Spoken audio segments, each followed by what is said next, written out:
네, 오프에서 시작하겠습니다. 네, 시작하시죠. 네, 여러분 안녕하세요. 잘 들리시죠? 평론하는 네, 남자 최영일입니다. 안녕하세요. 일주일 만에 다시 인사를 드립니다. 자, 이 키스텝 사회적 문제 해결 포럼 플랫폼 또 이렇게 이름도 붙어 있는데요. 지금 5회짜리 포럼이 진행 중입니다. 코로나19와 과학적 사회.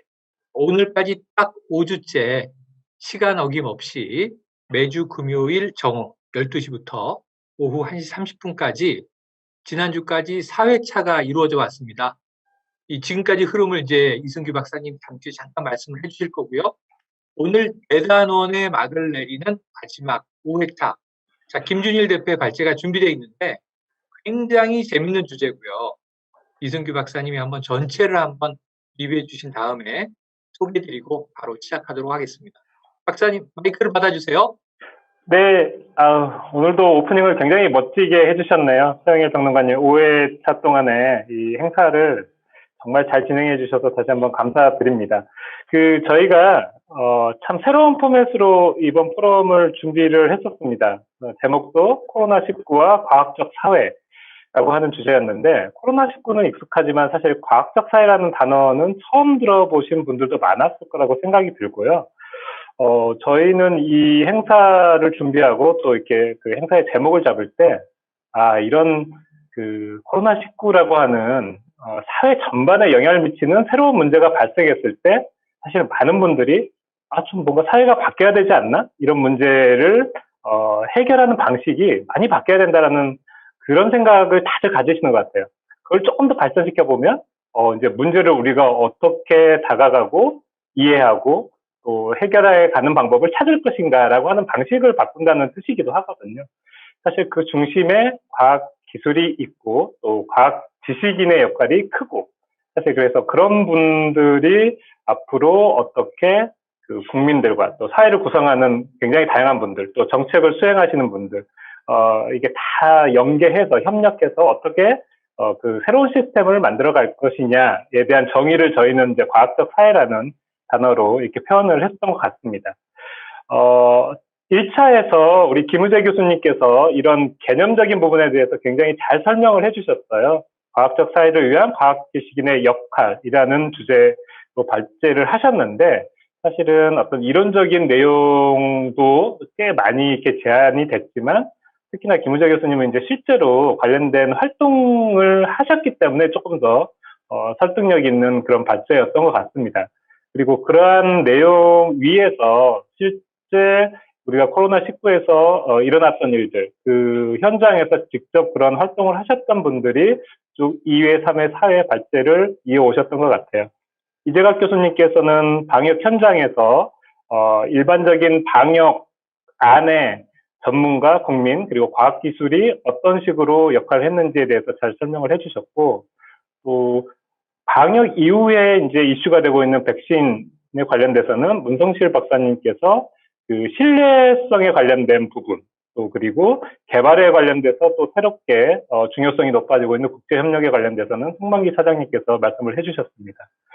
그리고 그 기저에서 어떻게 보면 기반에서 이 바이러스에 대한 기록자라고도 할 수 있을 것 같아요. 유전 정보 단위에서 어떠한 현상이 일어나고 있고 현재 또 어떻게 진행이 되고 있고 앞으로는 어떻게 그런 것들을 기록해서 새로운 시스템을 만들어가는데 활용을 할 것인지에 대해서 김태형 상무님께서 굉장히 흥미있는 발제를 해주셨고 또 김성필 교수님이 특별 출연하셔서 어떤 그 하수역학이라는 예를 들었지만 이게 의미를 갖는 것은 사회의 어떤 인프라적인 측면에서의 시스템도 앞으로는 좀 바뀌어야 된다라는 제안을 해주셨던 것 같습니다. 자, 오늘 주제는 이 모든 변화에 있어서 사실은 어떤 특정한 분들만 참여를 하시는 건 아닌 것 같아요.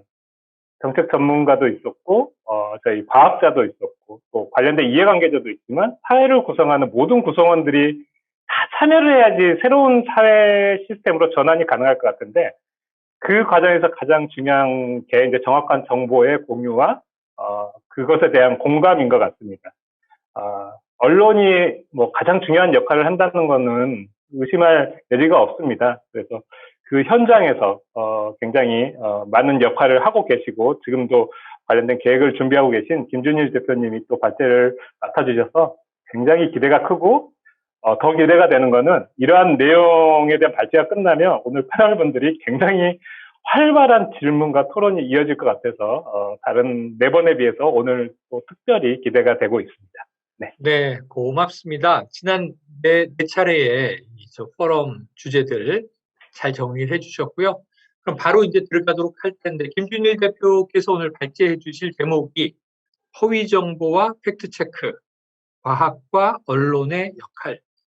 과학기술에서 뭐 굉장히 많은 성취와 개가를 올리고 관련 뉴스가 쏟아져 나오지만 대중의 이해력은 한계가 있어요.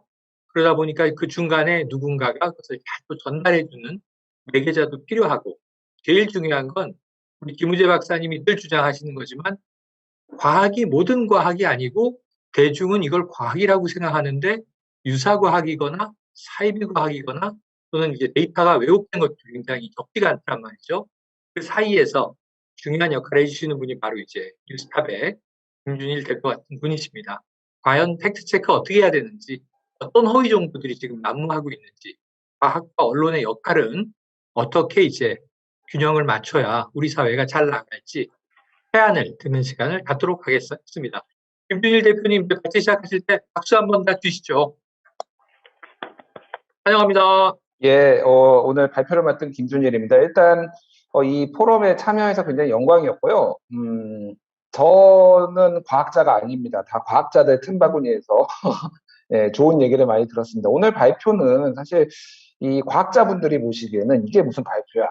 뭐 별거 없는데 이렇게 생각하실 수도 있는데 어쨌든 제가 항상 고민해왔던 부분들 이런 것들을 중점적으로 말씀을 드리고 언론은 무엇을 해야 되고 과학은 무엇을 해야 되는가 이 부분을 좀 집중적으로 말씀을 드리도록 하겠습니다.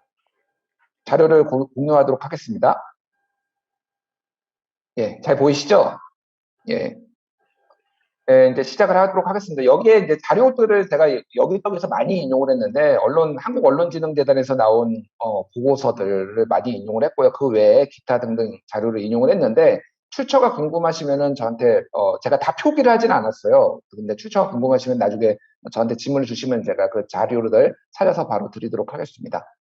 일단 먼저 전체적으로 보면은 이제 한국에서 미디어를 어떻게 이용을 하고 있는지, 특히 코로나19와 관련해서 어떻게 정보를 얻고 있는지를 먼저 좀 설명을 드리고요. 그리고 허위 정보들, 뭐 가짜 뉴스라고 불리는 허위 정보들이 어떤 유형들이 있고 어떻게 팩트 체크를 했는지, 그리고 그거를 언론이 어떻게 대응을 했고 과학자들은 어떻게 대응을 해왔고 이거에 대해서 우리는 무엇을 해야 되는지 전망까지 좀 얘기를 해보려고 합니다. 먼저 미디어 이용 현황에 대해서 좀 설명을 드릴게요. 네, 뭐 이건 다 언론진흥재단에서 나온 보고서인데요. 코로나19 관련 정보를 어디서 얻느냐라고 물어보니까 이제 복수응답이죠. 네이버에서 83%, 카카오톡 64, 유튜브 58, 다음 56, 구글 32, 뭐 이렇게 5개 정도가 큰 것 같아요. 한국은 페이스북이 다른 나라에 비해서 정보를 습득하는 그 비중이 좀 낮습니다. 다른 나라는 이거 한국보다 한 2~3배 정도 페이스북에서 많이 얻어요. 상대적으로 적고요.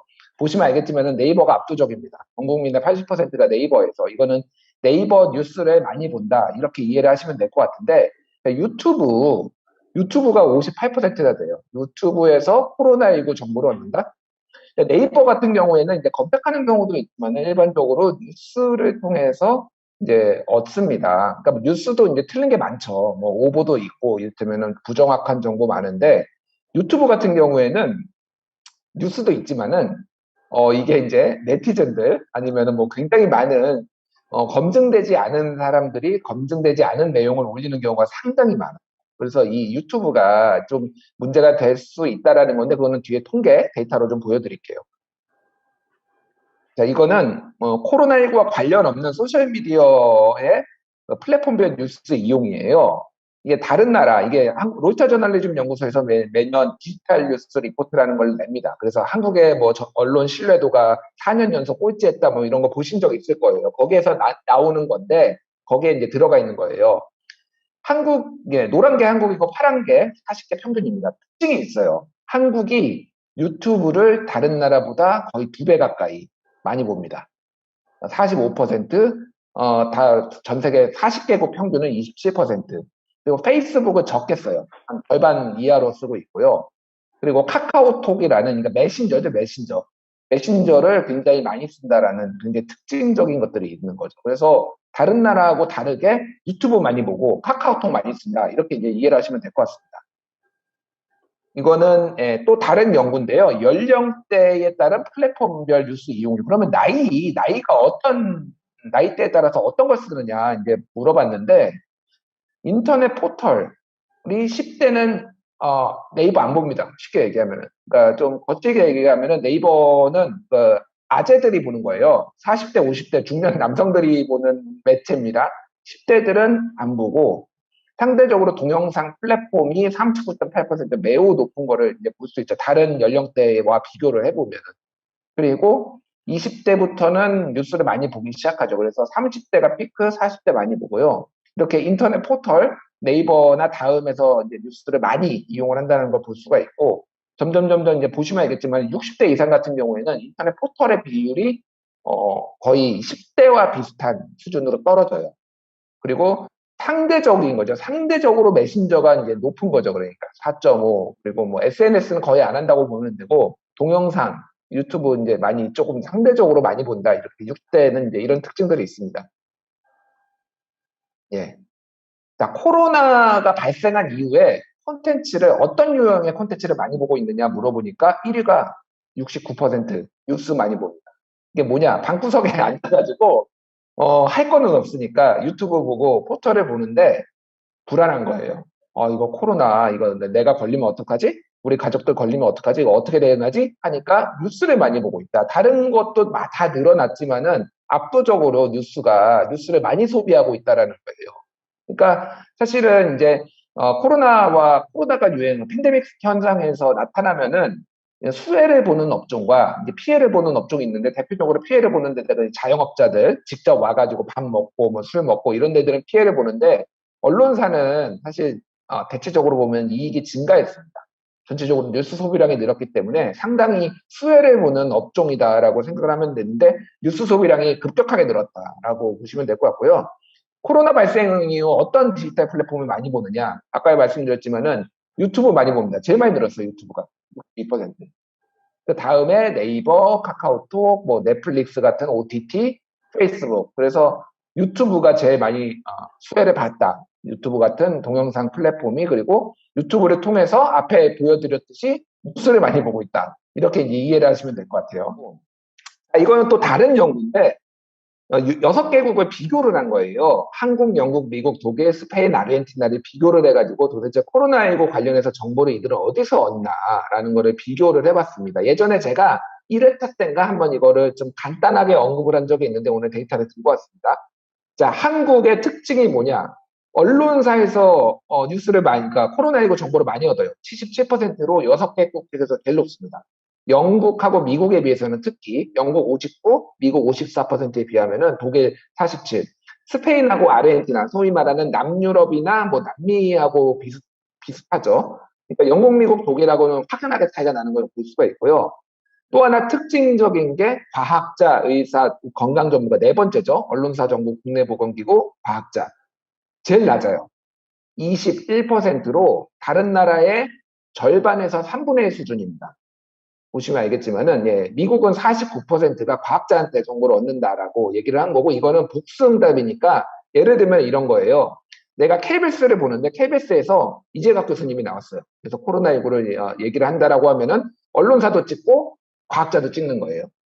뭐 이제 과학자가 아니면 독자적으로, 예를 들면은 의사가 내가 주치의를 만나가지고 얘기를 들었다, 코로나19 관련해서, 그러면은 언론사는 빼고 과학자만 찍었겠죠. 의사나. 여기 이렇게 응답을 한 겁니다.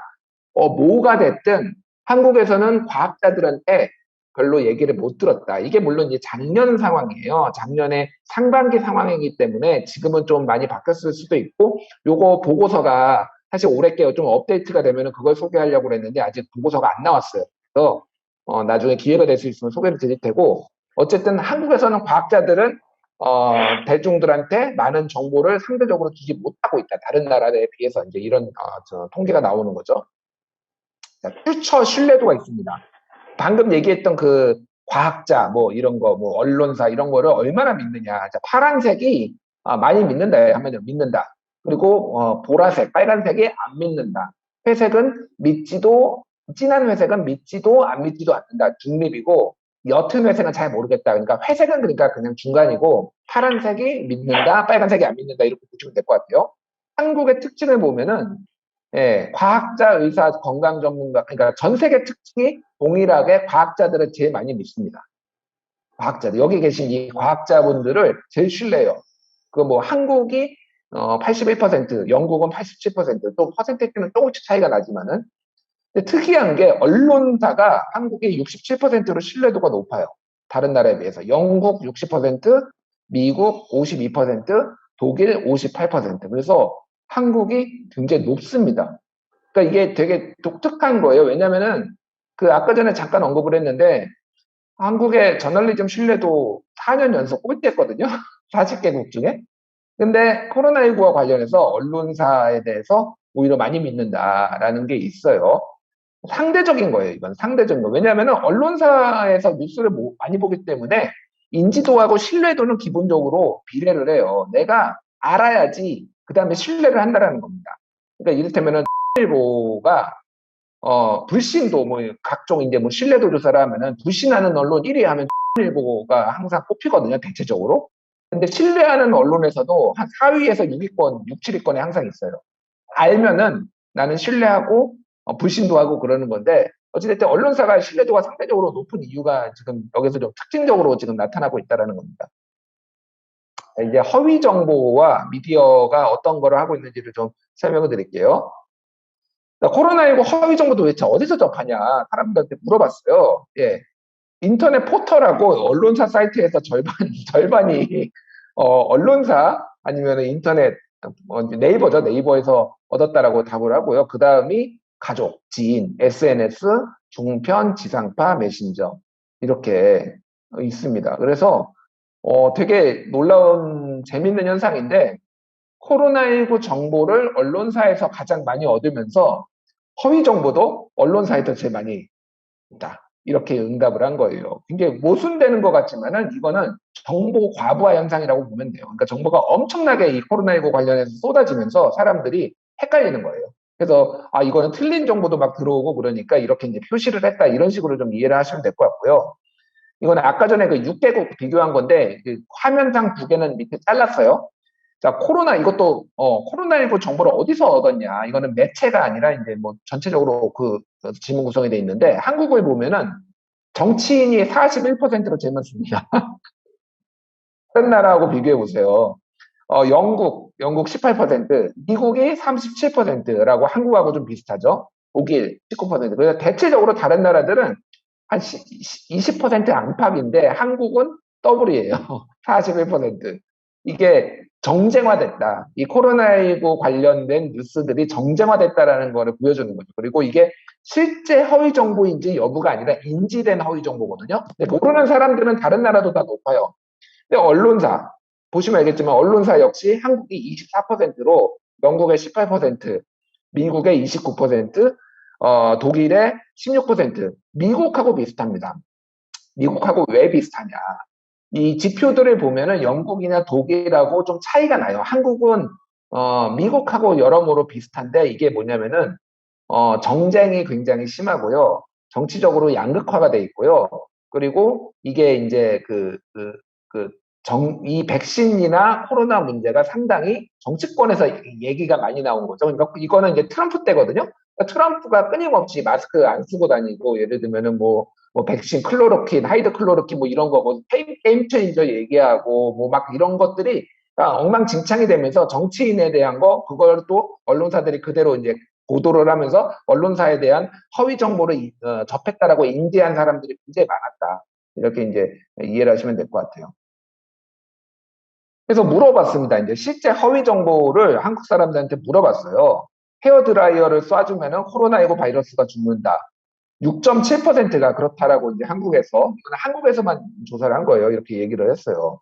그래서, 이 코로나 바이러스와 관련된 이게 어떻게 보실지 모르겠는데 정답률이 뭐 93%, 85%, 85.7% 그래서 굉장히 높은 걸로 보이잖아요. 그리고 손소독제 뭐 피부를 건조하게 하거나 손상시킬 수 있다. 이건 사실이거든요. 이런 거 같은 경우는 좀 디테일한 거라서 많이 틀리긴 했는데 생각보다 그러니까 점수가 높다. 우리나라 사람들 미디어 리터러시 능력이 상당히 높구나라고 생각을 하실 수가 있는데 그게 아닙니다. 그 뒤에 좀 설명을 드리고요. 자, 정치 성향별로도 차이가 있어요. 오답률이. 자, 이게 이제 진보와 보수의 그건데 코로나 바이러스는 연구소에서 만들어졌다라고 했을 때 보수 성향이 더 많이 그렇게 얘기를 했고요. 대부분의 사람들은 코로나에 감염됐지만 잘 모르고 있다. 보수 성향이 진보보다 30% 더블로 많습니다. 자, 코로나19 허위 정보 정답률 아까 전에 600억 비교한 거 보시면 알겠지만은 자, 이제 맨 밑에를 보시면 돼요. 아까 전에 그 5개를 물어봤는데 여기에서 한국의 정답률의 비율이 58%, 그러니까 평균 2.72개, 5개 중에 2.72개를 맞춰서 6개국 중에 제일 떨어집니다. 굉장히 정답률 많이 맞추는 것 같죠? 근데 실제 보면 그렇지 않고요. 한마디로 얘기하면은 코로나19와 관련해서 한국 사람들의 미디어 리터러시 능력이 상당히 떨어졌다. 다른 나라 보세요. 대부분 다 70%에서 86% 최고 영국은. 근데 한국은 58%입니다. 60%가 안 돼요. 정답 맞춤 비율이. 그러니까 잘못 알고 있는 사람들이 굉장히 많다라는 거예요. 이거의 원인이 무엇이냐? 이게 복합적인 거죠. 아까 전에 정치의 영역도 있고 언론의 역할. 왜냐하면 언론에서 가장 많은 뉴스를 본다라고도 얘기가 코로나19 정보를 얻는다고도 얘기했고 언론에서 또 허위 정보도 본다고 얘기했으니까 언론의 책임이 굉장히 크죠. 그리고 이제 과학자들, 그럼 과학자들은 무엇을 했는가? 이렇게 상황이 이렇게 되는 것에 대해서도 이제 과학자들의 이제 책임도 이제 일부가 있는 거고 어찌됐든 사람들이 굉장히 잘못 알고 있는 사람들이 많다라는 게 데이터상으로도 이제 나타난 거예요. 그래서 이제 온라인상의 허위 정보에 대한 우려, 뭐 40개국 중에 60%로 중간보다 조금 높고 이런 우려들이 상당히 이제 상대적으로 높은 편이다 이렇게 보시면 되고요. 특히 플랫폼별로 이 가짜뉴스 허위 정보에 대한 우려를 보면은 유튜브에 대한 허위 정보의 우려가 5번째죠. 압도적으로 많습니다. 40개 평균은 6%를 얘기를 하고 있는데 한국은 평균 31%, 5배가 높아요. 이 정도로 한국 사람들 유튜브로 뉴스 많이 접하고 다 이거를 이용하면서 또, 이거도 가짜 뉴스 아니야? 아니야. 나는 진짜 뉴스를 보고 있는데 다른 사람들은 지금 가짜 뉴스를 보고 있어. 허위 정보 보고 있어. 이런 제3자 효과가 나타난다든지 이런 것들이 지금 반영이 된 거예요. 상대적으로 페이스북은 낮습니다. 한국은. 29%, 전 세계 평균 29%, 한국은 10%로 3분의 1 수준인데 유튜브 문제가 굉장히 중요하다. 지금 매체 이거를 함에 있어서. 그러니까 네이버에서 가장 많은 정보를 얻지만은 지금 떠오르는 강자는 유튜브고 유튜브에서 허위 정보가 상당히 많고 이거를 걱정도 많이 하고 이용도 많이 한다. 이거를 어떻게 대응을 할 것인가가 굉장히 매체 이용에 있어서 이 코로나19 정보 전달에 있어서 굉장히 중요한 문제다라는 거를 이제 보시면 될 것 같습니다. 근데 이게 이제 재밌는 거죠. 이거는 이제 코로나19와는 관련이 없고요. 뉴스의 이용의 편향성이 나타났는데 이게 물어본 거예요. 당신은 같은 관점의 뉴스를, 그러니까 진보면은 진보의 뉴스, 보수면은 보수 성향의 언론사의 뉴스를 좋아하십니까? 이제 물어본 거예요. 같은 관점 없는 중립적인 거, 그리고 반대되는 관점은 어느 걸 선호하느냐? 그러면 40개국 평균이 같은 관점이 28%, 관점 없는 중립적인 게 60%, 반대되는 관점이 12%거든요. 근데 한국은 압도적으로 높습니다. 같은 관점의 뉴스, 진보면은 진보 성향의 거를 본다라는 게 44%로 거의 관점 없는 뉴스 52%하고 비슷해요. 이게 40개국 중에 4등 했거든요. 한국 앞에 있는 게 터키랑 멕시코랑 필리핀. 순서가 터키, 필리핀, 멕시코, 한국이에요. 우리가 소위 얘기하는 이제 우리가 세계 10위권, 10위의 이제 경제 대국인데 그런 나라들하고 비교를 하면은 같은 관점의 뉴스, 프랑스 20, 일본 17, 독일 15, 영국 13, 노르웨이 12. 2배에서 3배 정도 편향성, 이 매체 이용의 편향성이 드러난다라는 거예요. 이게 여러 가지 효과가 나타나는데 그 언론에서 제대로 전달을 하면은 모르겠는데 그게 안 되면은 이런 정치적인 문제점들이 이제 나타난다. 이게 사람들한테 성향이 있는데 이게 이제 닭이 먼저냐 달걀이 먼저냐 이제 문제점이 있어요. 왜냐하면은 사람들이 이렇게 편향돼 있으니까 언론이 그렇게 보도를 하는 것인지 아니면 언론이 그렇게 보도를 하니까 사람들이 이렇게 갈라선 것인지에 대해서는 연구할 부분이 있기는 합니다. 어찌됐든 명확한 거는 한국 사람들은 매우 정파적으로 나눠져 있고 메타 이용도 그렇게 하고 있다. 이제 이렇게 보시면 될 것 같아요. 그러니까 이거는 이제 한국 거는 아니고 미국 거예요. 이제 2016년 대선이 끝난 다음에 네트워크 분석을 했어요. 그래서 트럼프 지지자의 트위터와 힐러리 지지자의 트럼프 그거를 이제 분석을 했는데 빨간색이 팔로워예요. 트럼프 팔로워. 근데 이제 지지자라고 그냥 이해를 하시면 될 것 같아요. 그리고 파란색이 힐러리, 그리고 보라색은 둘 다, 그리고 회색은 정치적 무관심자죠. 이 사람들을 팔로우를 안 했으니까. 보시면 알겠지만은 보수 쪽에 그 트럼프 지지자들의 이 똘똘 뭉쳐 있는 거, 이게 지금 보이시죠? 그래서 이 네트워크가 굉장히 강구하고요. 다른 사람들하고 연결 교류가 없었습니다. 트럼프 지지자 같은 경우. 트럼프 지지자들이 그래서 이제 QAnon 같은 음모론자들이 많이 나오고, 뭐 이제 여러 가지 백신 거부 운동, 접종 이런 것들이 이제 이런 특징들이 있는 거예요. 반면에 이제 힐러리 지지자들은 굉장히 넓게 분포가 돼 있었고, 뭐 양쪽에 다 중도 성향의 사람들도 넓게 분포가 돼 있다라고 한다면은 이제 이 네트워크가 의미하는 거는 이들한테 어떻게 제대로 된 정보를 줄 것인가의 문제가 있는 거죠. 이거는 이제 소셜 네트워크긴 하지만은 어찌됐든 굉장히 미디어 이용이 편향되어 있고 네트워크조차 이렇게 약간 편향되어 있고 위크타이, 약한 고리가 이제 잘 없다라고 한다라면은 허위 정보가 이들 안에 한마디로 삥삥삥 도는 거예요. 한번 투입이 돼. 근데 팩트 체크를 했어. 근데 얘들한테 전달할 방법이 없는 겁니다. 이런 문제점이 있는데 이게 한국에서도 나타나고 있다. 이런 비슷한 현상이. 그러니까 이게 팩트 체크를 함에 있어서 개별 언론사의 노력만으로는 상당히 이제 한계가 있다. 지금은 이제 플랫폼의 시대거든요. 플랫폼들이 네이버, 구글, 유튜브, 카카오 이런 데들이 어떤 정책을 가지고 어떻게 이거를 접근을 하느냐가 매우 매우 중요한 것이고, 이제 그게 알고리즘이 될 수도 있고, 어떤 코로나19 관련돼서 그 정보의 노출 빈도가 될 수도 있고, 여러 가지 이제 방식들이 있는데, 그거에 대해서 사회가 지금은 고민을 해야 되는 시점이다라는 거예요. 개별 과학자, 개별 언론사만으로는 이 문제가 해결하기가 상당히 어렵다라는 걸 이제 보여주는 겁니다. 아까 전에 말씀드렸듯이 뉴스 전반에 대한 신뢰는 한국은 꼴찌입니다. 예, 이렇게 하고요. 자, 허위 정보와 팩트 체크로 넘어가겠습니다.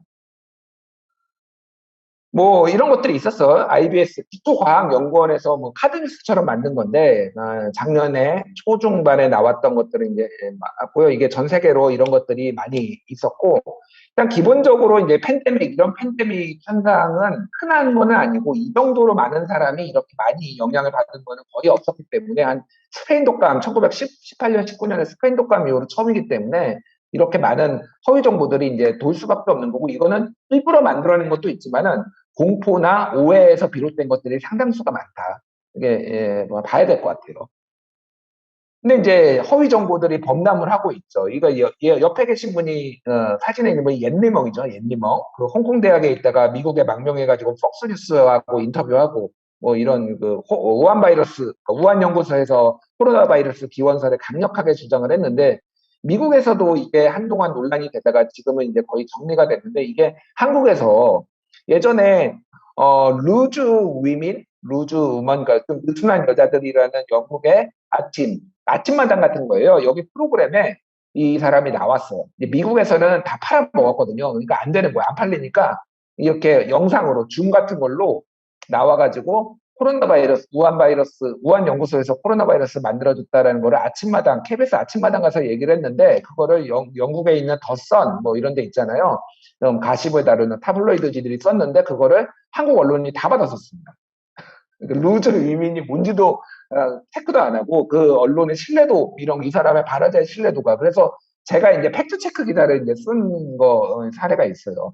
오른쪽 같은 경우에는 이거가 이제 그럴싸해 보이는데 이게 출처가 없는 겁니다. 이게 CDC, 질병관리본부, 질병관리청 이런 거가 다니면서 돌아다니는데, 팩트는 맞죠. 둘 다 마스크를 썼을 때 이것이 상당히 감염 확률을 낮추는 거는 맞는데, 이런 데이터가 확인이 된 적이 없어요. 근데 이게 이제 사실처럼 또 돌아다녀가지고 이런 것도 저희가 팩트 체크를 한 적이 있고요. 저희 뉴스톱이. 예, 이제 동교가 여기에서 밥숟가락을 얻고, 한국에서도 굉장히 방역에서 몇몇 교회들이 굉장히 문제를 일으켰던 적이 있잖아요. 다른 나라들도 굉장히 마찬가지다. 지금 전 세계가. 그래서 인도에서는 예전에 소오줌이 코로나 바이러스를 낫게 한다고 그래가지고 소오줌들 먹고 막 그러고 뭐 이제 저 알코올 이제 이란에서는 알코올 문제가 있었죠. 5G가 코로나 바이러스를 전파한다라는 게 유럽을 중심으로 굉장히 많이 퍼져가지고 영국에서는 다 5G 기지국 불태우고 다녔습니다. 사람들이. 그게 실제 그래서 이게 WHO에서 발행한 일종의 카드 뉴스 같은 거거든요. 그래서 우리에게는 매우 당연한 상식 같은데 전파는 바이러스는 그러니까 전파에 옮겨 타지 않아 뭐 이런 거를 이제 팩트 체크한 이런 사례도 있고요. 알코올을 마시면 코로나를 예방한다. 이게 왜냐하면 이제 손소독제 알코올과 이 마시는 알코올에 대해서 에탄올과 메탄올을 이제 착각을 해서 문제가 생긴. 물론 이제 손소독제도 이제 에탄올이긴 하지만요. 그래서 실제 800명 정도가 죽었고 이란 같은 데서 술이 없는 이란 이슬람권 국가에서 메탄올을 구해가지고 먹었다가 죽은 사람들이 속수를 했다 뭐 이런 것들이 있는 거죠. 그러니까 그리고 이제 그 소위 말하는 클로로킨 트럼프가 얘기했던 클로로킨이 한국에서도 이게 노인분들이 그러니까 상대적으로 보수 진영에서 이제 이게 퍼져가지고 클로로킨 달라라고 난리를 쳤던 이런 일들도 있었고요. 그래서 이제 고추대 달인물, 뭐 이게 한동안 이제 또 돌았죠. 고추대를 달이면은 코로나 바이러스를 막을 수 있다. 그래가지고 이런 것들을, 그래서 저희가 팩트체크도 한번 했습니다. 그래서 이거 관련, 이 양반이거든요, 이 양반. 지금은 유튜브 영상이 다 지워졌어요. 삭제됐죠. 그리고 이제 상설, 이제 마케팅, 공포 마케팅이 있는 거예요. 그 방역하는 업체들에서 코로나 바이러스를 100% 막는다, 우리 제품이 99% 사멸시킨다. 이런 식의 이제 살충제라든지 공기정화제 이런 거를 어마어마하게 팔아가지고 저희 뉴스톱에서 굉장히 많은 그 팩트체크 기사를 쓴 적이 있습니다. 붙이기만 해도 바이러스를 막는다. 이게 정확하게는 사스 가로 열고 코로나 바이러스 감기 변종 바이러스 87% 억제 효과 확인 뭐 이렇게 한 건데 이 코로나 바이러스라는 게 6개 종이 있고 지금은 이제 메르스의 뭐 그 이후에 나왔던 코로나 바이러스인데 전혀 다른 종인데 이거에 대해서 이렇게 상수를 해가지고 뭔가 팔아먹었던 주가 띄우기 논란이 있었고요. 이 코에만 꽂으면은 코로나를 막을 수 있다. 저희가 이거를 제일 처음 써가지고 이분이 입건되고 식약처에서 이분 고발하고 그래서 저희가 팩트 체크를 써서 방역에 이제 도움이 됐던 뭐 이런 것도 있었습니다. 예, 그래서 이제 언론 보도를 좀 얘기를 하면은 좀 중구난방이죠. 근데 그냥 편하게 이해를 하시면 될 것 같아요. 예전에 정은경 질병관리청장이 직접 브리핑을 했어요. 그래서 백신 접종 후에 사망자가 이제 나왔다라는 건데 그게 사실은 뭐 어떻게 나온 거냐면은 백신을 접종을 한 다음에 사망자 보고된 게 영국 402명, 독일 113명인데 이거를 실제로는 이게 신고가 되고 인과관계가 발견되지 않았다. 이렇게 브리핑을 했어요. 근데 거기에 있었던 연합뉴스 기자가 속보를 씁니다. 제목만 있고 내용이 없는 거를. 백신 접종 후 사망 현재까지 402명, 독일 11명. 이게 113명인데 오타를 낸 거예요. 근데 그 밑에 보시면 매일경제가 속보를 그대로 왔습니다. 정은경, 백신 접종 후 사망 현재까지 영국 402명, 독일 11명. 오보까지, 이 숫자까지 그대로 받아요. 그래서 이제 정정을 했어요. 정정을 했는데 옆에 보면 이제 속본 백신 사망 당시에 이제 검색을 한 건데 다 11명으로 나오고 이게 백신 맞고 죽은 걸로 다 이제 이게 속보가 나온 거죠. 이게 기본적으로 언론들이 하고 있는 속보 중심. 그래서 하나라도 클릭을 더 받고 뭐 자기들 입장에서는 더 빨리 정보를 전달해주는 의무감을 생각을 했지만은 이거는 맥락이라는 게 중요한 건데 인과관계가 없다라는 내용이 들어가야지만 이 기사가 완결성이 있는 것인데 그런 것들을 전혀 생각하지 않고 이렇게 막 찔러가지고 사람들이 내가 포털에서 언론사에서 허위 정보를 접했다 이렇게 응답률이 높게 만드는 거죠. 이런 식의 언론들의 관행이 이렇게 만드는 겁니다. 백신 부작용 속보 뭐 이런 거를 누가 쓰느냐 도대체 언론사 기사들 중에서 예를 들면은 뭐 고양서 백신 맞은 50대 심장 발작으로 사망 이렇게 된 거죠. 그러니까 이거랑 그 백신 접종과 이 사망과는 시간적 선후관계만 있는 거기 때문에 내용도 그렇고 특히 제목에서 이런 것들을 굉장히 주의를 해야 된다라는 것이 굉장히 많이 얘기가 됐습니다. 근데 이제 이렇게 쓰는 거예요. 내용은 이런 겁니다. 딱 5줄, 6줄짜리예요. 사망했다, 접종했다, 회복 추세에 있었다, 응급처치를 받았지만 사망했다, 기저질환이 있었다, 조사 중이다 이렇게요. 물론 틀리지 않았어요. 이거는 그 시점에서 맞는 건데 이런 식으로 보도를 하는 것이 맞는 것이냐라는 거죠. 이게 백신에 대한 불안감을 굉장히 조성을 했는데 이렇게 영향을 줬는데 과학 전문 기자나 의학 전문 기자도 아니고요. 이거를 전문적으로 담당하는 기자가 아니에요. 그냥 의학 쪽을 담당을 하니까 이를테면은 이런 정보를 쓰는 거죠. 남자가 마를수록 여자가 뚱뚱할수록 위험한 것을 이런 것도 이제 그 병원에서 나오면은 이런 걸 쓰는데 이거를 전문으로 담당하는 게 아니라 그냥 걸리면 다 씁니다. 관습적으로. 왜냐 이제 또 쓰면은 클릭이 하나라도 더 나오니까 이런 식으로 이제 뭐 언론 보도가 이루어지고 있다. 같은 날 보도를 이제 하나 비슷한 거를 했는데 서울신문에서 똑같은 내용이에요. 이것도 똑같은 내용입니다. 딱 6줄짜리 기사예요. 사망했다, 접종했다, 처치 받았으나 숨졌다, 역학조사 실시하다. 내용이 똑같죠. 순서도 똑같아요. 복붙입니다, 복붙. 이런 식으로 언론들이 이제 쓰고 있어요. 이분이 쓴 것도 마찬가지. 이분은 심지어, 예, 사회부 기사를 씁니다. 정의연, 진실 추구하면 걸림돌인가. 이 기자가 쓴 게, 나흘 만에 다시 신규 확진 404명, 이거는 코로나죠. 인천서 8살 아동학대로 사망, 20대 부모 긴급체포. 물론 방역 기사를 쓰는데 무슨 자격증이 필요한 건 아니에요. 그렇기는 한데 최소한 이거에 대해서 어느 정도의 전문성은 있어야 되는데 그런 것이 전혀 없이 그냥 쓰고 있다. 언론들이 그냥 막 쓰고 있는 거예요. 그러니까 이게 이제 계속 이제 사람들한테 노출이 되고 있는 거고요. 음모론에 대해서도 그냥 쓰는데 이제 우리 작가님 이분이 굉장히 좀 핫하죠. 예.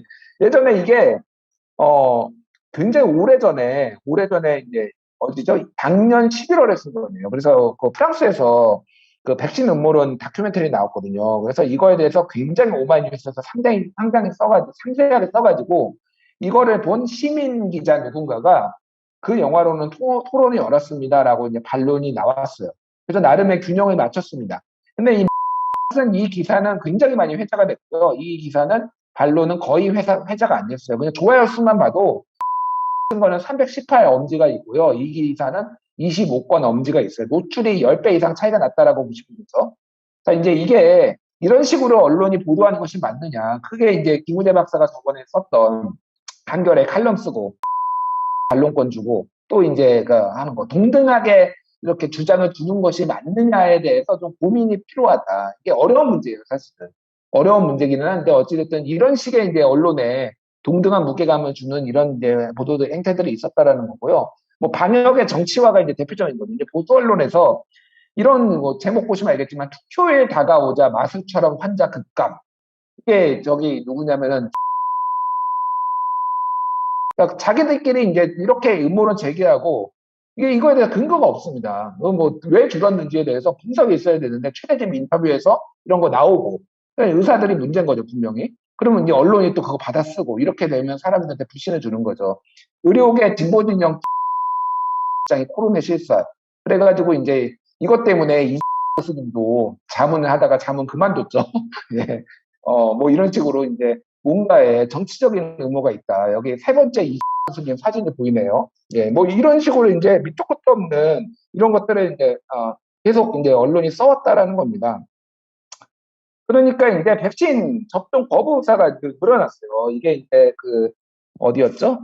이게 해외 자료인데 제가 헷갈리네요. 예, 입소스에서 조사를 한 거예요. 그래서 15개국으로 조사를 했는데 작년 12월과 작년 10월과 12월에 코로나19 백신 맞겠느냐고 물어봤는데 한국이 지금 여기 사우스 코리아 83%에서 75%로 감소했습니다. 이게 8%가 감소했는데 이 15개국 중에 네 번째로 많이 감소를 했어요. 이 비율이. 그래서 프랑스나 뭐 남아공 이런 데는 엄청 많이 감소했죠. 여기 프랑스, 남아공, 프랑스, 일본 다음에 한국으로 이 접종 의사가 많이 감소했다라는 거예요. 이게 이제 언론들이 가장 큰 영향이 있었다. 그리고 정치권의 영향이 있었다라고 볼 수밖에 없고요. 이게 같은 때 조사를 한 거예요. 그래서 바로 맞겠냐, 3달 뒤에 맞겠냐, 1년 뒤에 맞겠냐 물어보니까 한국이 꼴찌입니다. 바로 맞겠느냐고 물어봤는데 12%로 꼴찌를 기록했어요. 지금은 많이 좋아졌죠. 지금은 굉장히 많이 좋아졌는데 작년 말만 해도 굉장히 심각했다. 그래서 이 백신 접종에 이제 빨간불이 켜졌는데 이런 부분들이 이제 복합적으로 원인으로 이제 언론이라든지 정치라든지 이런 거에 작용을 했다라는 거고요. 그래서 누구를 믿느냐 도대체. 언론에 대한 불신이 굉장히 커졌는데 1위는 이 발화자 중에 누구를 믿느냐 말하는 사람 중에 사이언티스트 그리고 과학자, 그 다음에 주치의, 그 다음에 질병관리본부나 CDC 관리, WHO, 근데 꼴찌가 저널리스트입니다. 언론, 그러니까 이 소위 말하는 기레기 현상이 이게 10개국을 대상으로 에델만에서 조사한 거거든요. 한국에만 있는 게 아니다. 정보 과부하 현상이 이제 인포데믹 현상이 범람하면서 심지어는 이제 네 번째 보면 뉴스 미디어예요. 그러니까 언론사보다 저널리스트의 개인의 더 보험이 있는 거예요. 이게 저널리스트라는 개념 자체가 이제 독립 저널리스트도 많고 요즘은 뭐 유튜브에서 떠드는 사람도 다 저널리스트라고 기자라고 생각하시는 분들이 많으니까 굉장히 많이 이제 정보 과부하 현상과 이 인포데믹 현상이 나타났다라는 거고 이거는 국내에서 서울대에서 조사를 한 건데 서울대 의료팀이 그러니까 이제 세 번, 작년 초에 세 번을 조사를 했습니다. 한 두 달 간격으로 조사했을 거예요. 누구를 믿느냐? 국립중앙의료원, 질병관리본부, 공공보건의료기관, 이렇게 청와대, 언론까지 있는데, 대부분의 것들이 우상향을 하고 있어요. 뭐, 질병관리청 같은 경우에는 제일 높아졌죠. 세 번째 조사에는. 근데 유일하게 하락세, 끊임없이 하락하고 있는 게 46.4%에서 제일 낮게 시작했는데, 30.7%까지 떨어진 게 언론입니다. 그러니까 이제 언론에 대해서 무조건 깐다, 언론은. 이제 이런 인식들이 상당히 이제 국내 사람들한테 이제 높아지는 상황이 있었습니다. 이게 이제 어떤 현황 정도라고 보면 되고요. 이제 뭘 할 거냐에 이제 좀 고민이 필요한 거죠. 이게 작년 2020년 4월 28일부터 기자협회, 방송기자협회, 과학기자협회가 공동으로 제정을 하고 과학자들한테 자문을 받아서 만든 겁니다. 감염법 보도 준칙 개정 이렇게 해야 된다. 사실에 근거해야 되고 추측성 기사, 과장된 기사 이런 거 하면 안 된다. 언론이 노력해야 되고요. 이런 거 쓰면 안 된다. 혼란, 패닉, 공포, 창궐 뭐 이런 거 쓰지 마라 이렇게 했는데 다 썼죠. 모든 언론들이 다 썼죠. 사전 교육도 받아야 되고 이런 것들이 필요하다라고 했는데 이런 게 지키는 곳도 상당히 많았지만은 안 지키는 곳이 더 많았다. 이게 이제 현실이었습니다. 그래서 이제 뭐 뭐 인포데믹 다 블로그에서 이런 것들을 이제 만들어서 이제 계속 뿌리고 그러면서 이제 사람들의 미디어 리터러시의 능력을 함양하기 위해서 이런 뭐 가이드라인을 이제 만들어요. WHO나 뭐 이런 데서 만들었는데 이런 것들이 제대로 대중들한테 지금 전달이 되고 있느냐 그리고 이게 활용이 되고 있냐라고 보면은 거의 아니다라는 거죠. 뭐 이유가 여러 개가 있는데요. 그래서 이제 뭘 할 것이냐의 문제인데 굉장히 제가 문제 의식을 느끼는 게 이를테면은 같은 분이 뭐 비타민 뭐 전도사 이분이죠. 끊임없이 백신에 대해서 이제 얘기를 합니다. 근데 이분은 면역학회 회장이에요. 그리고 서울대에서 다 선후배입니다. 뭐 의료계 의사들 분들 다 선후배라서 이분에 대해서 공개적으로 의사들이 나와가지고 이분을 비판한 거를 제가 본 적이 없습니다. 비판하기가 상당히 꺼려해요. 근데 이분은 끊임없이 계속 나와서 지금 떠들고 있습니다. 그래서 펜앤드 마이크에 특히 보수 진영에 나와가지고 자기를 받아주는 데가 이쪽이니까 뭐 이런 거를 계속 얘기를 하고 있고 계속 이게 재생산되고 있어요. 그러니까 아까 전에 얘기했듯이 특히 대구 경북 지역 노인분들 뭐 이쪽이 백신도 안 맞고 이게 이제 이런 거가 영향이 있는 거죠. 그러니까. 근데 이거 어떻게 해결할 것인가? 과학자들이 그러면 친소 관계 때문에 그러면 침묵하고 있을 것인가? 이제 이런 문제들이 있는 거죠. 이분은 어찌됐든 서울대 면역학과 하면은 최고의 권위자라고 모두가 인식을 합니다. 과거에는 그러니까 현재는 어땠는지 모르겠으나, 그럼 과학이 무엇을 할 것인가에 대해서 이제 고민이 필요하고, 과학자들이 무엇을 할 것인가에 대해 고민이 필요하고요. 그 이제 유명한 반론을 폈어요. 본인의 페이스북에다가 어저께인가 그저께. 그래서 나는 코로나 백신의 위험성을 전해왔고 과학자가 아니므로 신뢰할 만한 전문가들의 내용을 아는 거를 전달할 뿐이다. 그래서 링크를 하고 뭐 이런 사람들의 이름을 쫙 넣습니다. 자, 이거를 보면은, 이것도 이 사람들도 굉장히 유명한 뭐 스위스의 무슨 대학 과학자네, 무슨 교수네? 야, 그럼 이거 맞는 거 아니야? 라고 하는 건데, 이거에 대해서 팩트체크를 해줘야 되는 거죠, 그러니까. 이 사람들이 무슨 내용을 했느냐. 그래서 저희가 지금 준비를 하고 있어요. 그리고 사이언스 라이프인가 거기에서 하나가 나왔는데, 이거와 관련해서 이 사람이 얼마나 엉터리인 과학자인지에 대해서 해줘야 되는데, 언론은 이거에 대해서 전문성이 없어요, 사실. 언론한테 기대를 하시면 안 돼요. 물론 이제 저희도 조언을 받아서 지금 쓰고는 있는데 과학자들이 직접 해줘야 돼요, 이거는. 과학자들이 해주지 않으면은 모릅니다. 이 사람이 진짜 과학자인지 이거에 전문성이 있는지 여부를. 근데 과학자들이 아무도 안 하고 있어요. 안 하고 있으니까 이거를 믿는 사람, 그럼 이쪽 과학도 맞는 거고 이쪽 과학도 맞는 거 아니야라고 하면서 동등한 가치로 지금 사람들한테 퍼질 가능성이 매우 높다라는 거죠. 과학이 무엇을 하고 과학자가 무엇을 해야 되는 거가 이제 고민인 거고. 그러니까 이제 전문가들이 직접 이렇게 과거에는 이렇게 하는 사례들도 있고 이제 이런 것들이 있었다라는 거예요. 뭐 엄중식 교수, 정재영 교수 이런 분들이 직접 이제 나서는데 이런 것들이 생각보다 많지 않고 굉장히 힘들다. 물론 과학자도 얼마나 바쁘십니까? 맨날 회의에 여기저기 요청도 들어오고 언론 인터뷰도 나오고 그런데 현재 방식으로도 굉장히 잘하고 계시지만은 더 뭔가 과학기가 이제 필요한 한 상황이다.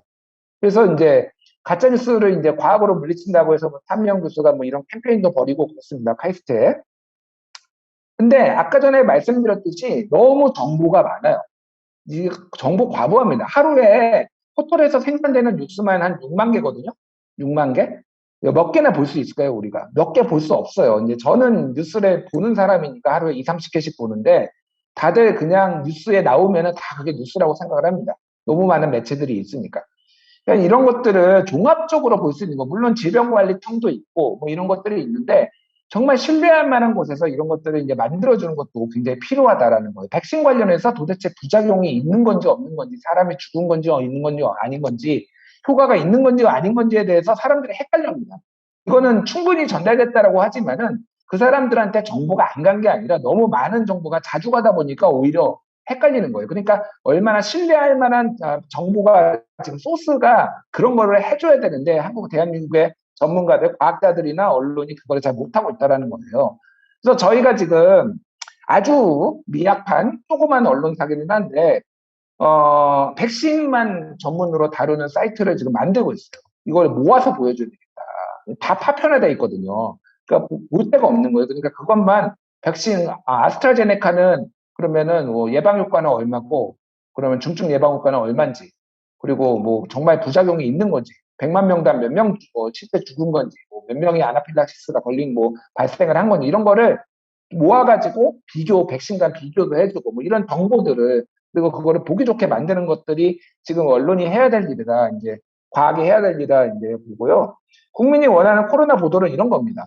시간이 걸리더라도 정확하게 보도해야 되고 유언비어 확산 방지 위해 하고 뭐 이런 것들이 굉장히 높은 비율로 나타나는데 실제는 이렇게 되지 않고 있다라는 뭐 복합적인 원인이 있죠. 복합적인 원인이 있고 클릭수 따먹기 경쟁 혈안이 되어 있는데 이런 부분들이 굉장히 국민들이 실제 원하는 거하고는 괴리가 있는 보도들이 이어지고 있다라는 겁니다. 팩트체크 해야 된다. 뭐 이런 게 굉장히 높은 비율로 나오고 있는데 팩트체크가 잘 안 되고 불가리스 같은 거 이제 이런 거 막 받아쓰고 이제 이런 게 나오는 겁니다. 그래서 이제 제가 말씀드리려는 거는 너무나 많은 그 고군분투하는 과학자분들이 계신 걸 저도 잘 알고 있고 항상 감사하고 있는데 지금 방식으로는 뭐 잘 하고는 있지만은 이게 더 낫게 하려면은 뭔가 변화가 필요하고 개선점이 필요하다. 그리고 언론이 정말 잘못하고 있는데 언론도 바꿔야 되고 과학자도 바꿔야 되고 과학자와 언론들이 그리고 정치까지 포함해서 뭔가를 바꾸는 뭔가 개선책이 지금 필요하다. 그거를 자성도 하고 하면서 뭔가 대안을 만들어야 되는 시점이 아닌가 이런 내용입니다. 예, 이상입니다.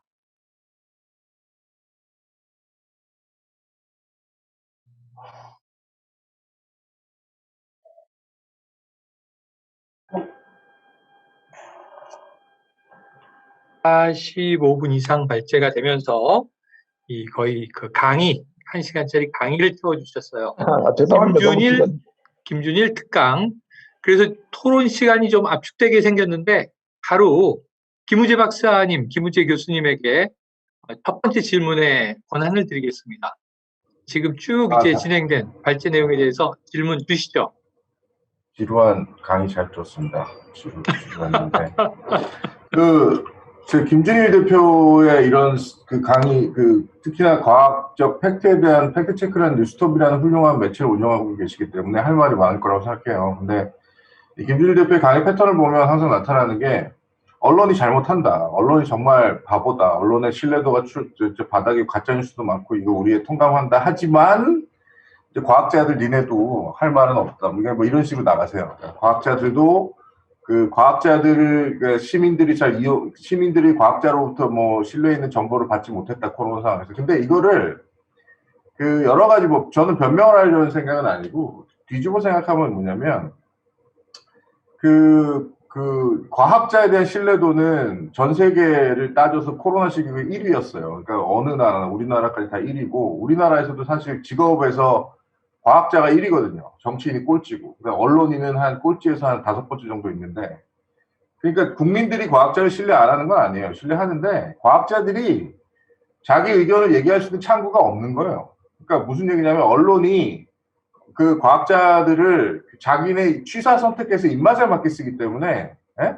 어떤 과학자들의 그 어떤 단일한 창구로 가는 의견이 국민들에게 제대로 전달될 수 있는 통로가 현재 시국에서 없는 거죠. 왜냐면 언론들은 조금 더 선정적이고 자극적인 기사를 써서 조회수를 늘리지 않으면 살아남을 수 없는 구조로 가고 있기 때문에 그 구조 안에서 과학자들이 얘기하는 건조하고 무미건조하고 팩트를 얘기하는 건 조회수가 안 올라간단 말이에요.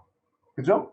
근데 이 구조적인 문제를 생각해야지 이 문제를 과학자 집단 니네가 좀 뭘 해야 된다라는 어떤 집단과 개인의 의지 문제로 환원하면 문제가 안 풀립니다. 안 풀리기 때문에 이 문제를 풀려면 그 언론이 어떻게 과학 저널리즘을 지금처럼 선택적으로 하는 게 아니라 어떻게 하면 언론 속으로 디폴트로 갖고 오느냐에 대한 문제를 생각해야 돼요. 제 말은 뭐냐면 대부분의 언론사가 뉴스톱 같은 방식으로 팩트 체크를 하는 국을 갖고 있거나 아니면 가지고 있어야 된다는 거죠. 지금 과학 저널리즘을 하는 언론이 우리나라에 뭐 몇 개나 있습니까? 뉴욕타임즈나 워싱턴 포스트나 다 있어요. 근데 한국은 과학 저널리즘을 하는 언론이 제가 보기엔 없습니다. 없어서 언론이 문제다. 언론이 문제다. 자, 오늘 이제 이 김준일 대표님의 발제 귀결이 과학과 언론의 역할이에요. 이 둘이 서로 어떻게 협력할 것이냐가 있겠죠. 지금 김은재 박사님 그 질문 듣다가 제가 생각난 게 저는 매일 미디어를 가니까 우리나라 미디어가 이게 보수냐 뭐 중도냐 진보 매체를 떠나서 기계적 중립에 대한 강박증이 있어요. 정치적으로 치열한 사회다 보니까 이게 진보 얘기 한번 들었으면 보수 얘기도 들어야 돼. 진보 평론가가 한마디 했으면 똑같은 시간을 보수 평론가에도 할애해야 돼. 근데 이게 방역이나 백신에도 똑같이 나타나요. 뭐냐면 과학인데, 자, 정부의 백신 정책 옳다. 그럼 틀리다도 들어야 되는 거예요. 백신이 안전하다 들으면 백신 위험하다도 들어야 되는 거야. 근데 어떤 문제가 생기냐면 백신이 위험하다는 과학자를 불러오는 거예요. 과학자끼리의 서로 반론을 또 붙이는 거예요. 이 기계적으로 이걸 이렇게 5대5로 분할하는 게 맞는 건가 하는 저는 놀라운 생각을 갖고 할 때가 있는데, 자, 어쨌든 지금 김우재 교수님의 좀 직접 발언에 대해서 김준일 대표님 의견 들어보고 다른 질문자분들도 준비해 주시기 바랍니다. 예, 뭐 김우재 교수님이 지적해 주신 부분은 다 맞는 얘기고요. 제가 뭐 과학자분들의 개인을 비난하거나 뭐 의사분들의 개인을 비난할 생각은 없고, 특히 여기 계신 분들이 얼마나 노력을 하시는지는 제가 잘 알고 있습니다. 큰 도움을 받고 있는데, 이 김우재 교수님만 비난한 건가요? 김우재 교수님은 뭐 다른 걸로 비난을 했습니다. 예. 그렇다고 보였습니다. 예. 그렇다고 보였습니다. 이건 농담이고요. 그러니까 제가 말씀드리려는 그거예요. 그러니까 잘잘못을 제가 굳이 순위를 매기자면 저는 언론이 제일 잘못했고요. 그 다음에 정치가 잘못했고요. 과학자분들한테는 아쉽다 정도예요. 근데 문제 해결을 하려면은 어찌됐든 각자의 뭐 누구의 후순위, 선순위를 따지는 것보다도 이거를 머리를 맞댈 필요가 있다라는 거에 대해서 오늘 이제 발제에 대해서 좀 이해를 해주시면 될 것 같고요. 언론이 바뀌어야죠. 언론이 바뀌는데 제가 그래서 좀 이렇게 생각을 했던 부분들은 쉽사리 바뀌지 않습니다. 관성이라는 거는 정치도 언론도 그렇게 쉽게 바뀌지 않아요. 그러니까 이 부분을 하나는 신뢰도 높이는 거 하나, 그리고 가장 신뢰도가 높은 게 과학자들이기 때문에 과학자들의 메시지가 직접 전달될 수 있는 어떤 루트를 뭐 저도 잘 모르겠어요. 근데 그런 것들을 좀 외국의 사례도 참고하고 그러면서 뭔가를 프로젝트를 좀 하면 좋지 않을까. 그게 상당히 중요한 부분이다. 이게 솔루션을 제공을 해야 되니까 그런 부분을 좀 같이 머리를 맞대고 해보자라는 제안 정도로 생각해 주면 될 것 같아요. 그래요. 자, 지금 잠깐 이 화면이 느려지면서 김준일 대표님의 인생 짤도 하나 득템을 했습니다. 이게 제가 자, 다음 토론자.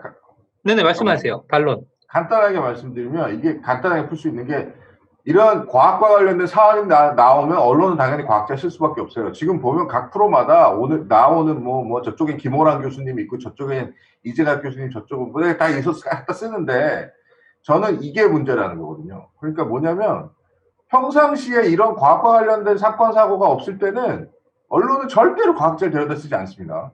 그러니까 무슨 얘기냐면 패널이나 이런 데 보시면 한 90%가 변호사예요. 그리고 한 10%가 무슨 그냥 시사평론가, 뭐 최영일 평론가 같은 분이고. 그러니까 시사나 이런 걸 얘기하는 곳에서 과학이 비중이 꽤 다뤄지질 않아요. 사건 사고가 없으면.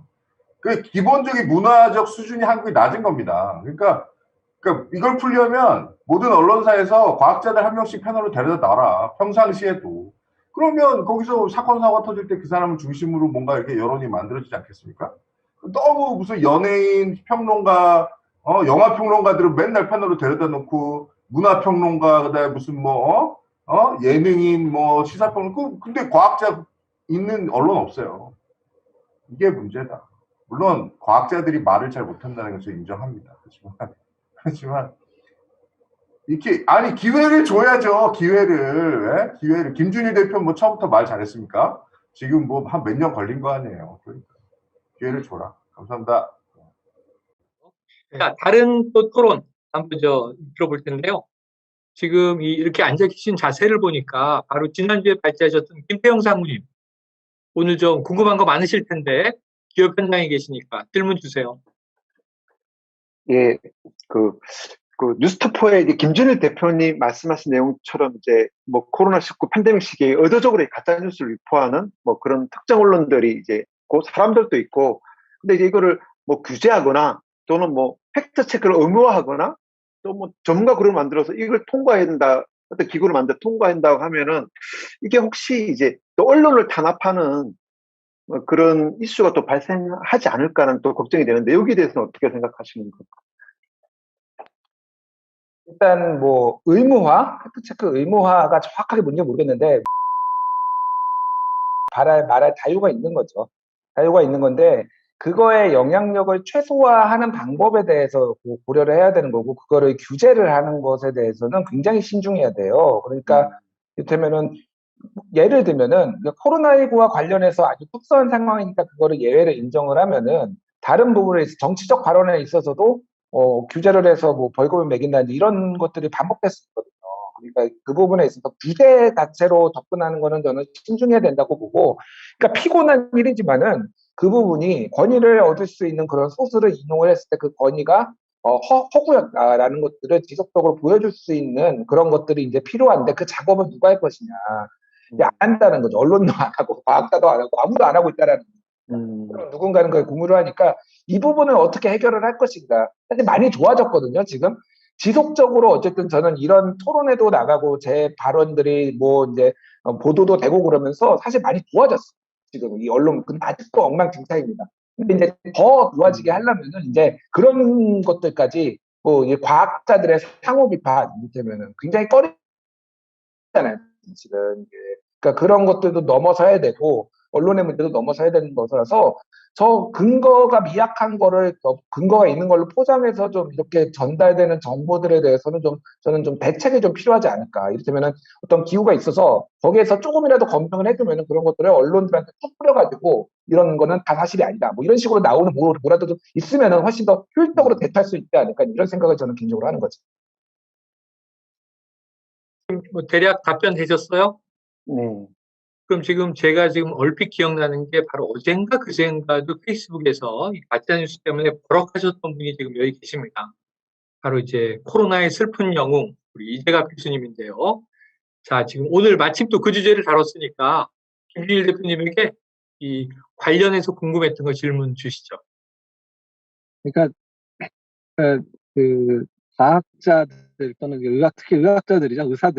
의사들이 이런 의사소통 과정, 그러니까 이런 과학적 정보를 전달하는 의사소통 과정에 본격적으로 이제 나서기 시작한 게 사실 얼마 안 됐죠. 그러니까 특히 이제 감염병 하시는 분들 같은 경우에 훨씬 더 그렇거든요. 그나마 이제 그냥 건강 프로그램이라든지 무엇이든 물어보세요라든지 이런 데에 그래도 좀 나오셔서 좀 자세하게 설명드렸던 분들은 그래도 가정의학 하시는 선생님들이나 이런 분들이 노력을 많이 해주셔서 꽤 많이 전달이 됐는데, 감염병 가지고 이제 이렇게 하려고 하다 보니까, 근데 감염병을 한 사람이 전국에 얼마 없어요. 그러니까 감염내과 의사 이제 한 250명 넘어섰고, 또 예방의학 중에 감염 예방하시는 분들 10명 안 되거든요. 감염역학 하시고 이런 감염병 하시는 분들이. 그러니까 하고 싶어도, 그러니까 방송에 나오라 그러면 그 사람이 이유 중에 하나가 전체 숫자가 몇 분 안 되고서 그 중에서 언론에 나와서 이제 편안하게 얘기를 할 수 있는 분들 숫자도 많지 않고, 또 일부 이제 이런 거를 하시는 분들, 그러니까 이런 부분에 대해서 아니 이제 학자라고 하는 사람들이 무슨 방송에 나가서 뭐 저런 얘기를 하냐라고 하시는 좀 이제 어르신들 중에서는 이제 그러신 분들도 예전에 있었거든요. 그나마 이제 그런 부분들이 그나마 학계 내에서 그런 게 좀 덜해져서 야, 우리도 좀 나서서 그런 거 해야 되는 게 맞다. 그러니까 좀 이제 처음부터 열심히 했었던 친구들 고생했는데 이제 좀 더 해라. 또 젊은 친구들이 더 많이 나가야 되는데 이제 이런 분위기가 된 거조차도 얼마 사실 안 됐습니다. 그러니까 그만큼 이제 인력풀이 부족하고 이제 그러다 보니까 이제 힘들 수밖에 없는 상황이고 저만 해도 뭐 환자 보고 제가 해야 되는 연구도 진행해야 되고 이제 그런 중간중간에 이제 방송을 해야 되는 상황들이다 보니까 특히 상황이 악화되면 악화될수록 시간이 더 없어지거든요. 언론 대응할 수 있는 시간이. 왜냐면 환자도 많아지고 해야 되는 자문도 많아지다 보니까 이제 그런 문제들이 있어서 그런 부분들이 좀 많이 아쉽다. 이렇게 인력풀이 부족하다는 부분들 많이 아쉬운 부분들이고요.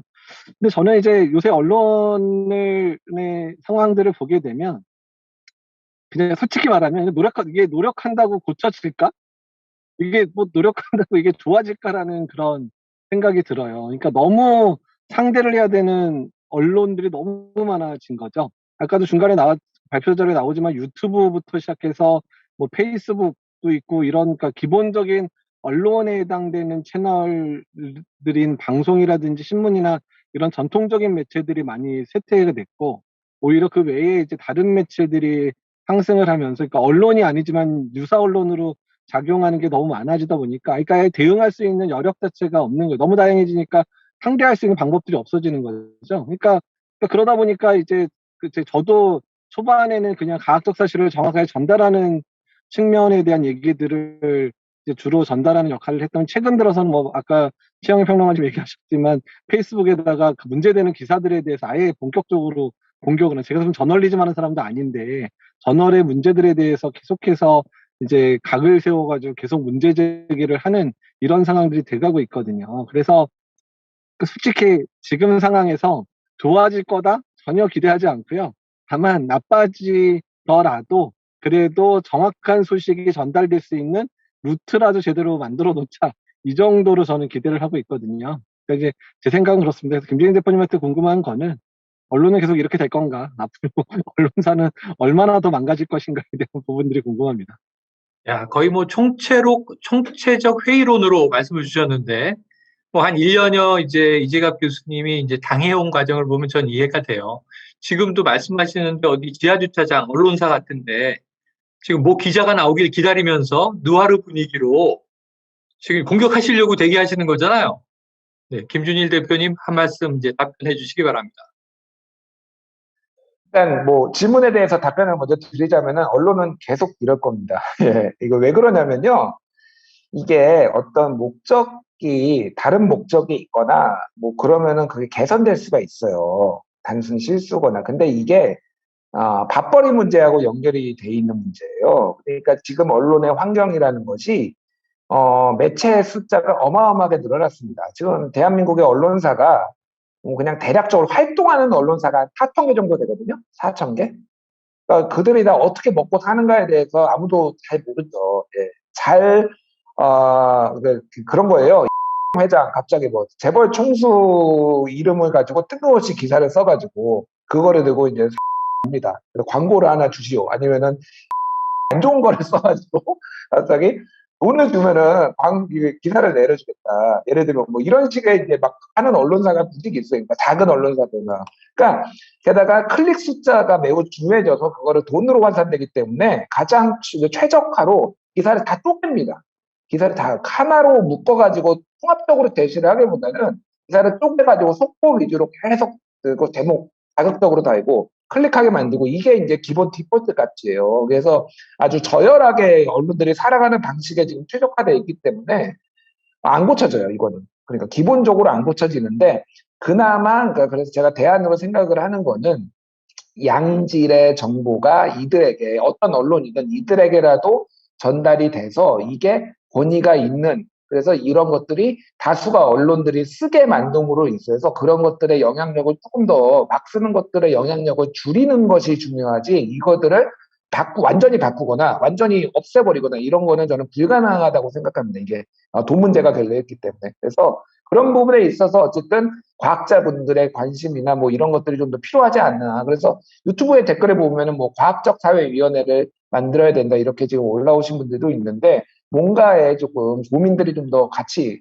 만들어서 할 필요가 있지 않나. 심지어는 제가 그 백신 사이트 만든다고 하니까 제가 요청을 페이스북에 올려서 요청을 받았거든요. 전문가들의 발언을 신뢰할 만한 전문가들의 중요한 발언을 모아서 보여주세요. 이런 발언도 있었어요. 뭐냐면은 전문가들의 발언도 너무 많은 거예요. 그러니까 모르겠는 거야. 뭐가 맞는 얘기고 뭐가 틀리고 그리고 어떤 것들은 막 충돌하는 것 같이 보이기도 하니까 맥락에 맞게 재구성해서 보여주세요. 이런 것도 있어서 아 그러면 이재학 교수님이 이때 무슨 얘기를 했구나 이런 거를 정리해서 보여주는 것도 사람들한테 중요하겠구나. 새로운 것만 하는 게 아니라 과거에 했던 것들 이런 것도 그러니까 이런 식의 이제 작업들이 계속 사실은 이루어져야 되는 거죠. 그거를 이제 개개인에게 맡기보다는 뭔가 같이 뭔가를 할 수 있는 게 있지 않을까? 뭐 이런 것들을 이제 제안을 드린 거예요. 네, 지금 아마 말씀하셨던 총체적 난국, 이거 쉽지 않다는 인정을 일부 하신 거고요. 언론 시장 구조에 복잡성이 있다. 그럼에도 불구하고 방치해서는 안 된다. 그럼 점점 나빠질 거라는 거죠. 그래서 우리가 뭔가 최소한의 룰을 가지고 걸러낼 수 있는 것들을 걸러내야 한다라는 취지의 말씀으로 이해가 됩니다. 자, 시간이 막 흘러가고 있어서 자, 지금 우리 패널 분들 중에 질문을 좀 골고루 받기 위해서 지명을 드려볼게요. 송만기 박사님, 백신 전문가신데 가짜 뉴스 때문에 굉장히 굴욕 분 중에 한 분이신데 질문 주세요. 네. 저도 뭐 언론한테 좀 뭐 피해도 당하기도 하고 언론이 너무 정치화되어 있는 문제. 사실 백신은 사실 그렇게 쉽게 다뤄서는 절대 안 되는 문제잖아요. 왜냐면 이게 사람의 생명과 직결되기 때문에 저는 정말 개인적으로 엄청난 분노를 가지고 있습니다. 사실 언론이 그런 행태를 보이는 거에 대해서 그 사람들이 생각하는 것보다 저는 그 피해가 바로바로 눈에 보이기 때문에 정말 말도 못하는 저는 분노감을 가지고 있거든요. 그런 것들이 좀 언론이 좀 이해를 해야 되는 게 뭐 다른 이유긴 하지만 백신의 접종률에 따라서 이게 사망자 숫자가 크게 비교되는 나라들이 상당히 많고 우리나라 같은 경우도 마찬가지로 요양원이나 이런 데 뭐 그런 거 그리고 지금 결정적으로 드러나는 게 이제 특정 지역에서의 그 예약률 차이가 뭐 20% 가까이나 나고 있고 사실 이런 것들의 책임이 저는 언론과 정치인이라고 보거든요. 근데 정말 그분들의 그 차이가 그냥 뭐 접종 안 하는 게 문제가 아니고 결국 그것 때문에 생명이 왔다 갔다 하는 건데 저는 그런 거를 너무 가볍게 생각하는 것 같아요. 책임을 안 지고. 그래서 아까도 뭐 김태형 상무님께서 뭐 말씀하셨을 때 규제는 신중해야 된다고 하지만 저는 이 규제라고 하긴 그렇지만 정말 언론이 그 부분에 있어서 너무나 둔감한 것 같아요. 자기들이 져야 될 책임에 대해서는 너무 둔감해서 정말 정치적 어떤 공격 수단으로 자꾸 이용을 하면서 그거가 끼칠 피해, 이게 정말 많은 사람들의 생명인데 이미 그게 증명이 됐음에도 불구하고 그런 것들에 대해서 크게 인식을 못 하는 것 같아요. 이걸 너무 정치화 시켜가면서. 저는 정말 속으로 말도 못하게 분노를 가지고 있어요. 그런 부분에 있어서. 제가 이제 뭐 위치나 이런 것 때문에 많은 표현은 안 하지만 어쨌든 누구도 그거에 대해서 책임을 안 지기 때문에 특히 잘 아시겠지만 제가 맨날 비교하는 게 영국과 그 유럽의 4개 국가를 비교하면서 하루에만도 죽는 사람이 수백 명이 차이가 난다. 각 국가별로. 그 얘기를 하는 것들이 다 그런 이유들이 있습니다, 사실은. 그래서 좀 이런 거 보도할 때는 정말 신중하게, 정말 이렇게 됐을 때 자기가 하는 것 때문에 많은 국민의 생명이 왔다 갔다 할 수 있는 문제인데 전혀 그런 거에 대한 인식이 없는 것 같아요. 그래서 이제 그런 부분을 좀 언론이 좀 제대로 인식을 했으면 좋겠다는 거하고 그리고 또 최근에 갑자기 언론이 변화가 있어서 저는 좀 어리둥절하면서도 사실 상당히 반기고 있어요. 어차피 그 변화가 이 백신 접종을 좀 빠르게 할 수 있고 올릴 수 있는 그런 수단이 되기 때문에 상당히 반가우면서도 왜 좀 사전에 미리 좀 그렇게 하지 않았을까 하는 아쉬움이 상당히 크거든요. 그래서 혹시 김준일 대표님께서는 왜 갑자기 최근에 몇몇 언론에서 그렇게 큰 변화가 있었는지에 대해서 좀 왜 그럴까 좀 혹시 좀 저도 상당히 궁금한데 그거에 대해서 조금 답이 좀 가능하실지 좀 여쭙고 싶습니다. 네. 네, 왜 그랬을까요? 답을 주시죠. 최근에 일면에다가 백신 맞자고 크게 썼어요. 정부의 그동안의 어떤 모습을 봤을 때 되게 어색하죠. 네, 그거는 정치적인 이유입니다. 뭐 이거를 공식적인 거니까 제가 아주 깊이 있는 말씀을 못 드려도 이제 이 백신 접종의 어떤 열광이나 속도를 봤을 때 집단 면역은 이제 달성이 될 것 같고, 그러면은 이게 정부 여당의 과실로 돌아가고 그거를 조금 미온적으로 하면은 이 정치적인 불이익을 당할 것 같으니 이제 쓱 이제 옮겨 타는 이런 데들이 상당히 많아졌어요. 실제로 많아져가지고 그런 부분들을 아마 포착하신 게 아닌가, 송광기 박사님이. 제가 보기엔 그렇고요.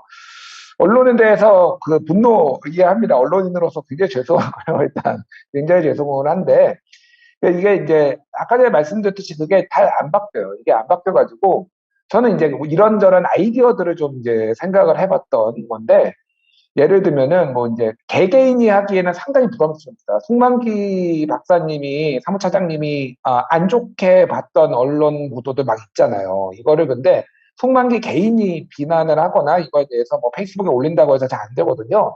그래서 사실은 무슨 과학자들의 모임 뭐 이런 게 있는데, 잘 쓴 뭐 보도 뭐 있다면, 그리고 문제적 보도, 그리고 이게 왜 문제인가, 이게 왜 이런 식으로 보도를 하면 안 되나, 이런 것들을 아예 뭐 이렇게 발표를 한다든지 그런 사이트를 만들어 가지고 덕질을 해가지고 이게 소위 말해서 언론인들 스스로 이게 문제점인 거를 인지를 한다든지 쪽팔리게 만든다든지 이런 식의 좀 뭐가 개선점을 잡을 수 있지 않을까. 이게 개개인들이 이렇게 하기에는 상당히 부담도 되고, 또 이제 언론하고 척지면은 또 피곤하기도 하고, 그러니까 그런 식의 시스템이 좀 있으면은, 그럼 어찌됐든 그러니까 이게 별거 아닌 것 같아도 계속 얘기를 하고 그러면은 그게 줄어듭니다, 실제. 그래서 저도 계속 무슨 토론회 같은 거 나가서 그게 또 보도가 되면은 실제 백신 관련 보도가 조금 신중해지긴 했어요, 과거보다.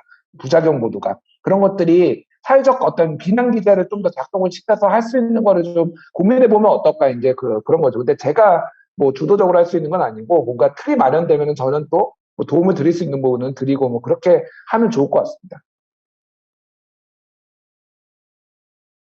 네, 자, 이번 이 김준일 대표 발제에 대한 질문을 이승규 박사님이 한번 마무리를 해주시면 좋을 것 같아요. 종합적인 질문을 한번 정리해 주시죠. 유튜브에 올라오거나 다른 또 이제 우리 줌에 올라온 질문이 있으면 대리 질문해 주셔도 좋겠습니다. 네, 오늘 뭐 여러 가지 지금 뜨거운 질문들이 나오고 있고, 사실 이게 또 보면은 굉장히 예민한 내용들이기도 해요. 근데 저희가 사회 문제라고 하는 관점에서 저희가 이 행사를 마련을 했는데요. 그 사회 문제 중에서 작은 사회 문제도 있고 큰 사회 문제도 있습니다. 그러니까 팬데믹이라고 하는 거는 사실은 어떤 사회 문제도 국민 전체가 그 피해의 직접적인 대상으로 이렇게 분류되는 경우는 많지 않아요. 근데 팬데믹이라고 하는 것은 적어도 모든 국민이 나도 영향권에 있는 이 문제다라고 하는 거지 않습니까? 그렇기 때문에 사실은 그 정보라고 하는 부분이 굉장히 중요했고, 특히 이제 정보가 어떤 의견 중심의 정보냐 아니면 과학적인 근거를 가진 정보냐, 이게 이제 굉장히 중요해진 것 같아요. 지금 여러 가지 이제 대안도 말씀을 해주셨는데, 이게 이제 언론사 또 과학자 어떤 커뮤니티, 또 이제 그 정책 뭐 사이드나 공공기관 사이드, 뭐 여러 가지에 대한 아까 이제 그 신뢰도나 뭐 이렇게 그 노출도 인지도 여러 가지 정보를 주셨는데, 제가 인상 깊게 봤던 거는 오늘 언론에 관련돼서 많이 말씀을 하고 있지만 정보를 습득한 그 채널 경로에 대한 비중이 보면은 굉장히 좀 낮아지고 있는 추세고, 다른 루트를 통해서 정보를 얻는 경우가 많아지고 있고, 특히 이제 저희 차세대라고 할 수 있는 10대, 20대로 갈수록 그 비중은 더 언론 이외의 채널을 많이 이용을 하는 것 같습니다. 그런 관점에서 봤을 때 언론이 또 과학기술계가 또 다른 어떤 정보 제공 채널이 앞으로 어떤 식으로 가야 될지를 좀 고민을 해볼 필요가 있는데, 그게 서로 연결되는 방식으로 가야 되는 것인지 아니면 정말 새로운 그 채널을 우리가 모색을 해봐야 되는 것인지, 이게 좀 궁금합니다. 어떻게 생각하시나요? 그러게요. 잘 모르겠습니다, 솔직히. 예, 어려운 질문에 예, 잘 모르겠습니다. 예, 굉장히 어려운 질문을 주셨는데, 이게 뭔가 솔루션을 한 번에 내놓는 게 되게 힘든 거라는 거는 이 일을 뭐 어떤 영역에서 하든 일을 해보신 분들은 알 거고, 이게 그 단위가 이를테면 회사 뭐 집안일 회사가 아니라 이게 전국 막 이렇게 이런 걸로 나가다 보면은 굉장히 어려워지는 거는 맞는 것 같고요. 저는 그래서 오늘 이 포럼이 되게 좀 의미가 있었던 게 뭐냐면은 이 고민들을 한번 나눠볼 수 있는 자리여서 좋았던 것 같아요. 그래서 제가 대안 드린 거는, 아주 되게 현실적인 데이터들을 좀 보여드렸던 거, 아까 김우재 박사님은 지루했다, 뭐 이렇게 말씀하셨지만은 그 데이터들 일부러 다 보여드린 이유는 현실이 여기에서 시작을 해야 된다, 지금. 사람들이 어디서 정보를 얻고, 어디에서 가져오는지를 알아야지 그 다음에 대처를 할 수 있다라는 거예요. 지금 유튜브에서 가장 많은 허위 정보, 코로나 정보 관련된 허위 정보들이 돌고, 그거는 언론사 사이트일 수도 있고, 뭐 개인일 수도 있는데, 그러면은 유튜브 용으로 뭐를 만들어야 되는 거예요. 재밌게. 그러니까 이런 것들이 근데 누가 할 것이냐? 정부가 직접 하는 것도 괜찮지만은 정부는 재미가 없어요. 정부가 직접 하면은. 정부가 돈을 내고, 예를 들면은 뭐 과학자분들도 참여를 하고 검증을 하고 또 누가 만들고, 이런 것들이 지금 필요한 게 아니고, 이거 왜냐면 사회의 공동 이익을 위해서 이런 아이디어들을 뭔가 낼 수 있게 좀 그 관도 그 과학자분들도 언론도 이제 고민이 좀 시작해야 되는 거고, 이게 한 번으로 끝나는 게 아니라 팬데믹이 끝나더라도 팬데믹은 또 올 것이고, 뭐 이런 것들이 또 과학적인 문제들이 또 발생할 것이니까, 이런 것들이 한번 네, 시범적으로 될 수 있는 거, 그런 것들을 좀 제안드리고 싶은 거예요. 그래요. 자, 오늘이 이제 마지막 그 회차여서 이재갑 교수님 이제 나가셔야 되는 거죠. 지금 다음 일정 때문에 예, 예, 예. 20분에. 마지막으로 5회차까지 함께 쭉 해주셨고 2회차에 발표하셨는데 코로나19와 과학적 사회에 대한 소감을 짧게 한 말씀 주시고 빨리 나가세요. 예. 너무 좋은 기회를 주셔서 감사드리고요. 사실 또 고민할 바에 대해서 사실 그냥 열심히 해보려고 했긴 했지만 아직 좀 부족한 면이 많은데, 앞으로 제가 또 어떤 일들을 좀 고민하고 계획해야 되는지에 대해서 조금씩 실마리를 주신 것 같아서 너무 감사드리고요. 함께 참석해주신 여러 박사님들, 또 교수님들, 또한 대표님들 때문에 많은 걸 배우고요. 또한 앞으로 이런 기회들이 계속 주어져서 또 우리 사회가 과학적인 사회로 또한 발전하는 데 기여할 수 있는 그런 역할을 계속 맡았으면 좋겠습니다. 너무 감사합니다. 네. 교수님 나가셔서 아까 기다리는 기자 너무 많이 때려주지 마세요. 네, 물리적으로 혼내주시면 안 됩니다. 합법적으로 하셔야 됩니다. 네. 네, 농담이고요. 아시죠? 농담인 거. 근데 왜냐하면 오늘 언론 이야기를 하다 보니까 제가 한 분 한 분 패널들이 이렇게 화면에 비춰지는데 아까 송만기 박사님도 왠지 뭐예요? 영웅본색의 장국영 같다고 할까? 느와르한 장면에 나오시는 분들처럼 조금은 날이 서 계시다. 상당히 좀 마음 한구석에 이 비판 의식을 강하게 품고 계셨구나 하는 생각이 드는 이제 느낌, 대목들이 있어요. 자, 지금 시간이 이제 한 9분 남았는데 토론은 한 바퀴 돌았습니다. 우리가 마무리해서 또 시간 여유가 있으면 이제 듣기로 하고요. 지금 이재갑 교수님께 제가 여쭤본 질문 공통적으로 드릴 텐데 시간은 길진 않습니다. 한 1분 30초 내외로 해서 지금 5회차의 대장정 한 달이 넘게 왔어요.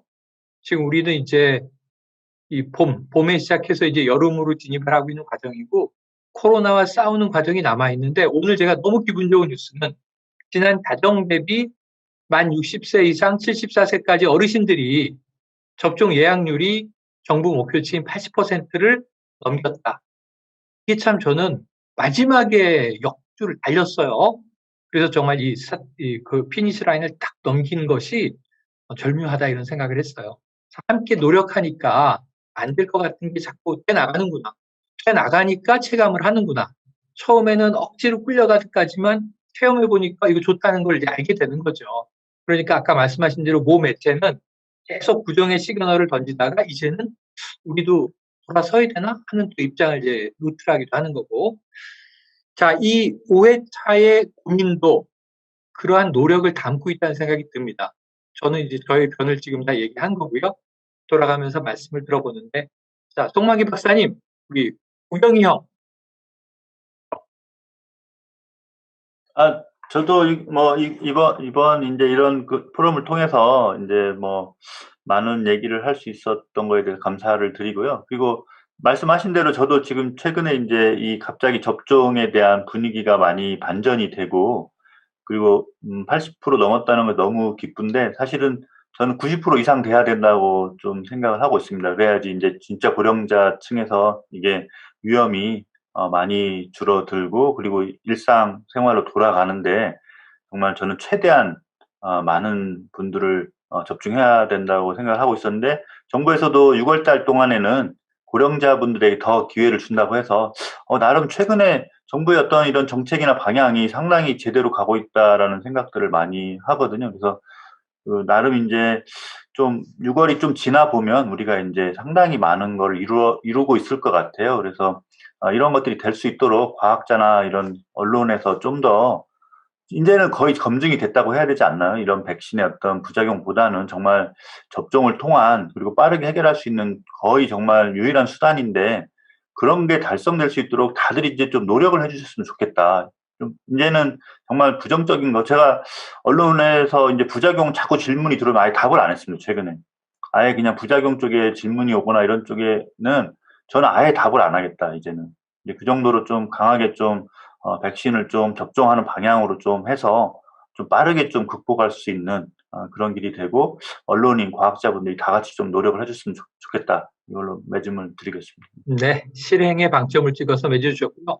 아까 질문할 때 문성실 박사님이 안 보이셔서 우리 재미 바이러스 과학자께서 정말 댁에서 핫스팟으로 어렵게 지금 접속하고 계시거든요. 네트워크가 끊어졌나 하고 걱정을 했는데 지금 이제 다시 돌아오셨네요. 문 박사님, 지난 5회차 동안의 소감을 간단하게 정리하는 시간 갖고 있습니다. 한 말씀 쭉 함께 해주셨는데 전해주시죠. 네, 저도 여러 전문가분들과 함께 할 수 있어서 되게 좋았고요. 그러니까 늘 물론 이제 페이스북이나 이런 걸 통해서 각자의 얘기를 해왔지만 이렇게 함께 모여서 또 얘기할 수 있었다는 것도 의미가 있었던 것 같고요. 저는 이제 얼마 전에 제가 북토크를 고등학생 대상으로 했는데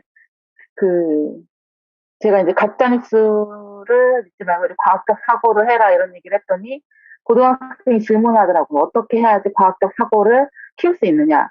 근데 대답이 딱 떠오르지가 않더라고요. 솔직히 과학적 사고를 어떻게 고등학생들한테 키우라고 얘기를 할 수 있을까. 그래서 논리적인 사고를 키워야 하니까 책을 많이 읽어라 하고서 어영부영하고 넘어갔는데 그 질문이 이제 계속 남더라고요. 제가 페이스북을 썼지만 어떤 글을 봤는데 결국엔 과학적 사고를 위해서는 우리가 이제 호기심을 늘 가져야 하고, 그리고 그 과학이 가변성이 있다는 거, 바뀔 수 있다는 거, 우리가 가설을 세우고 그 가설이 증명이 돼서 사실이 되기까지는 시간이 걸리고 거기서 바뀌는 것들이 생기거든요. 그 가변성을 인정하는 것이라고 얘기를 하더라고요. 그래서 우리가 이제 코로나를 겪으면서 초반에 우왕좌왕하는 모습을 많이 봤잖아요. 코로나에 대해서 몰랐기 때문에. 그 과학자들이 이 말했다가 저 말했다가, 뭐 정부가 이 말했다 저 말했다 하면서 믿을 수가 없다고 하는 그런 대중들도 사실 많이 보기도 했고, 근데 그건 사실은 과학에 대한 가변성에 대해서 대중이 인지하지 못했기 때문에 일어났던 일이라고 생각하거든요. 근데 이게 이제 결국에 사실로 밝혀지면서 더 그 과학적 사고를 우리가 하게 되고, 인정을 하게 되고, 신뢰를 하게 되는 이런 프로세스를 결국에 코로나를 통해서 모든 국민이 이렇게 함께 겪어왔다고 생각이 돼요. 그래서 충분히 지금까지 과학적 사고를 키우는 훈련은 한국에 있는 국민들도 하지 않았나. 근데 이거를 더 키우고 우리가 올바른 그런 과학적 사고와 과학적 사실과 뭐 이런 것들을 알기 위해서는 이제 모든 사람들이, 물론 과학자뿐만 아니고 언론인뿐만 아니고 일반 국민들도 전부 다 노력을 해야 되는구나라는 생각을 조금 더 많이 하게 됐죠. 그래서 마찬가지로 함께 우리가 이겨나갈 수 있는 거지, 이 코로나나 백신 문제나 뭐 이런 것들은 사실 과학자가 이겨낼 수 있는 것도 아니고 정부가 할 수 있는 것도 아니고요. 우리가 백신 접종률 지금 올라오는 걸 봐서 알지만 결국 모두가 함께 해야 되는 일이라는 거를 좀 깨닫게 되는 그런 시간이었던 것 같습니다. 그래서 일단 불러주셔서 너무 감사합니다. 네, 감사합니다. 정말 의미 있는 마무리 정리를 정말 멋지게 해주신 것 같아요. 자, 다음은 이제 제가 우리 포럼에서, 오늘은 느와르 분위기니까 주로 가장 삐딱하지만 생동감을 넣어주는 유덕화 역할이라고나 할까요? 우리 김우재 교수님 하얼빈에 계신데, 자, 전체 또 첫 번째 발제를 정말 멋지게 포문을 열어주시기도 했어요. 김우재 교수님의 말씀을 아니 들어볼 수가 없겠습니다. 네, 저는 과학적 사회를 위해서 많이 싸워왔고요. 고소도 당했었고요.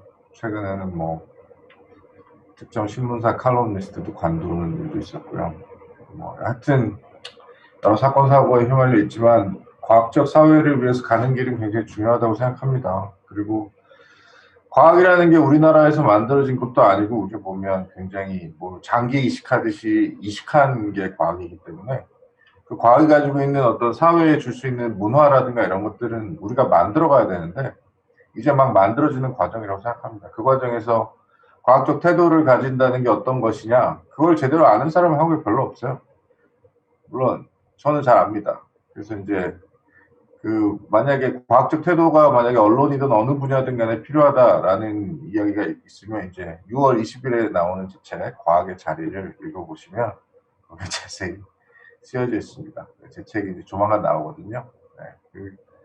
근데 이 과학적 태도가 중요하다는 얘기를 하는 것도 이제 좀 지쳐가네요. 왜냐면 계속 얘기해봤자 이번에 뭐 지금 사실 이 백신을 막 맞겠다는 어떤 이런 움직임이 일어나는 건 언론이 잘해서 일어나는 게 하나도 아니고요. 언론은 백신을 맞지 말아라고 했죠. 계속 백신 위험하다.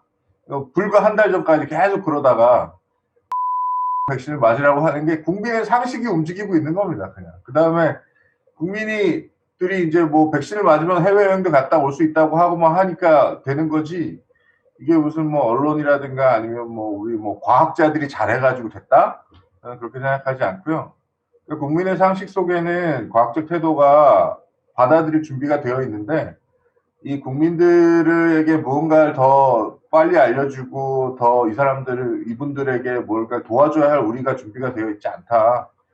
이 과학적 사회라는 거는 결국에는 이미 국민들 사이에 있는 어떤 과학적 태도를 좀 더 고양시키는 것인데 코로나19 이후에는 준비가 된 모습을 보였으면 좋겠다라고 생각합니다. 감사합니다. 그래요. 아주 의미 있는 정리를 또 발제 때 같은 초심으로 해주신 것 같습니다. 마음에 팍 와닿는 말씀이었고요.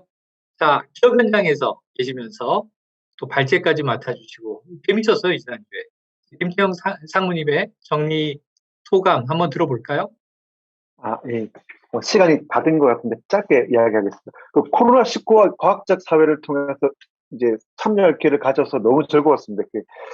근데 이제 뭐 이번 코로나19를 겪으면서 이제 확실히 이제 과학이 아니면은 또 과학적 사고를 하지 않고는 또 이를 바탕으로 의사결정하지 않으면 이제 코로나19 문제는 해결되지 않을 거라고 이제 확신이 들고 그렇게 저도 이제 1년 한 5개월 정도 뭐 페이스북에 이제 활동을 했는데 근데 왜 이런 과학과 코로나19에 대한 그 주제로 논의가 되지 않을까?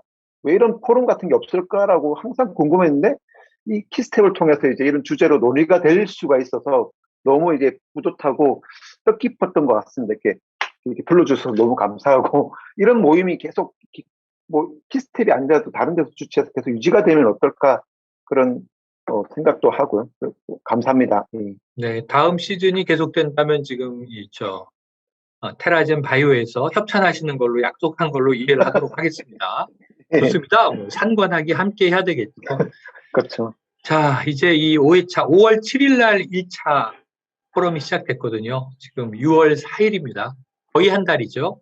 그동안 참 많은 일이 있었습니다. 5주 동안. 코로나19, 방역, 백신과 관련해서만 해도 대전환이 이루어졌던 것 같아요.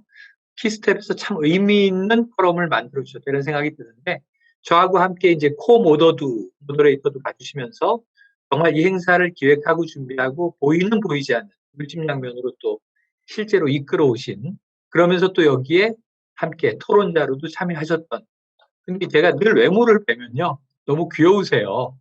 공무원 느낌은 전혀 들지 않는 또 과학자보다는 좀 연예인에 가까운 이승규 박사님의 마무리와 다음 시즌에 대한 비전 제시로 오늘의 이제 마지막 어떤 멘트를 마무리할까 합니다. 한 말씀 전해주시죠. 네, 벌써 이제 마무리할 시간이 됐네요. 저한테도 굉장히 소중한 경험이었던 것 같습니다. 원래 길게 준비했는데요. 이미 시간이 지나가서 짧게 정리해 보겠습니다.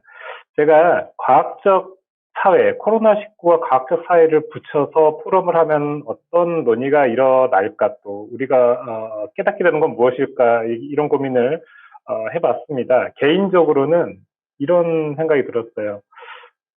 우리가 어떤 문제에 접근할 때 현상과 어떤 영향력 있는 사람들의 의견에 너무 의존해 왔던 게 아닌가라는 생각이 들었고, 과학적 사회라고 하는 거는 현상이라고 하는 건 저희가 잘못 볼 수도 있고 오해도 할 수도 있고 굉장히 감정적으로 받아들일 수도 있다라고 생각을 합니다. 그래서 현상과 의견을 존중을 하되 그 하위에서 정확한 원인과 문제가 발생하는 기작과 또 효과적인 해결책을 같이 만들어낼 수 있는 과학에 조금 더 집중을 해야 되겠다. 과학 이외에 그런 것을 할 수 있는 게 무엇이 있을까 생각해 봤더니 아직은 없는 것 같습니다. 그래서 제가 생각하는 과학적 사회는 현상과 의견에서 탈피해서 그런 과학과 과학적인 정보, 또 그런 것들을 위해서 노력하시는 그 과학 지식인들의 중요성을 우리가 다시 한번 생각을 해보고, 그런 분들이 조금 더 사회 전반에 영향력을 미칠 수 있고 시스템으로 발전해 갈 수 있는 방향을 우리가 같이 찾아봐야 될 것 같다라는 그런 생각을 해보게 되었습니다. 그래서 굉장히 소중한 시간, 또 소중한 깨달음을 만들어주신 그 패널분들, 또 발제하신 내용들 너무 감사하게 생각을 합니다. 제가 한마디로 정리를 해보면은 저희가 너무 큰 문제를 겪다 보니까 그 사회가 바뀔 거라고 하는 명제들을 던지고 있어요. 그 대표적인 단어가 포스트 코로나 사회라는 거일 텐데요. 많은 분들이 포스트 코로나 사회 하면은 뭐 이렇게 비대면 디지털화가 가속화됐다, 4차 산업혁명이 빨리 왔다, 이렇게 보통 말씀을 하세요. 그런데 저는 이번 행사를 통해서 이렇게 정의를 내리고 싶습니다. 포스트 코로나 사회는 과학적 사회가 될 것이다. 예, 이렇게 말씀드리면서 제 발언을 마무리하도록 하겠습니다. 네, 멋진 마무리 멘트 해주셨습니다. 이제 이 5차까지의 포럼의 문을 닫도록 하겠습니다. 저는 그 지난해에 알베르 까미의 페스트라는 책을 사서 다시 한번 읽었어요. 청소년 권장 도서잖아요. 저희 어릴 때, 젊을 때. 근데 제가 사서 보고 너무 비슷해 이렇게 생각했는데 전 세계적으로 베스트셀러가 됐더라고요. 사람 마음이 되게 비슷하구나. 과거의 경험에서 뭔가를, 심지어 이제 고전 문학에서 뭔가를 얻어내고 싶어 하는구나. 근데 거기도 인간 군상이 다양하게 나와요. 언론인 나와요. 사기칩니다. 관료 나와요. 의사 나와요. 과학자로. 그리고 이제 우등기둥하는 군상들이 나와요. 그 까미의 페스트를 우리 포럼의 제목으로 바꾸면 페스트와 인간적 사회라면 지금 우리는 코로나19와 과학적 사회를 이야기했는데 뭔가 좀 닮은 꼴이 있습니다. 자, 이 다음에 오늘의 이 포럼, 5회차의 포럼이 씨앗이 돼서 더 큰 뭔가가 만들어지길 전 기대합니다. 분명히 만들어질 것 같고 저희의 지금 5주간의 노력은 헛되지 않을 것 같습니다. 그동안 이 참여해 주신 모든 발제자, 패널, 또 이게 주관하고 주최해 주신 이승규 박사님을 비롯해서 키스텝도 여러 가족 여러분, 그리고 또 여기 관심 갖고 들어와 주신 참여자, 관전자, 시청자 모든 분들께 감사드리면서 오늘 마치도록 하겠습니다. 함께 박수 치면서 끝내죠, 뭐. 여러분, 우리 다시 만나요. 안녕. 고생하셨습니다. 네. 수고 많으셨습니다. 네, 수고 많으셨습니다. 수고하셨습니다. 감사합니다.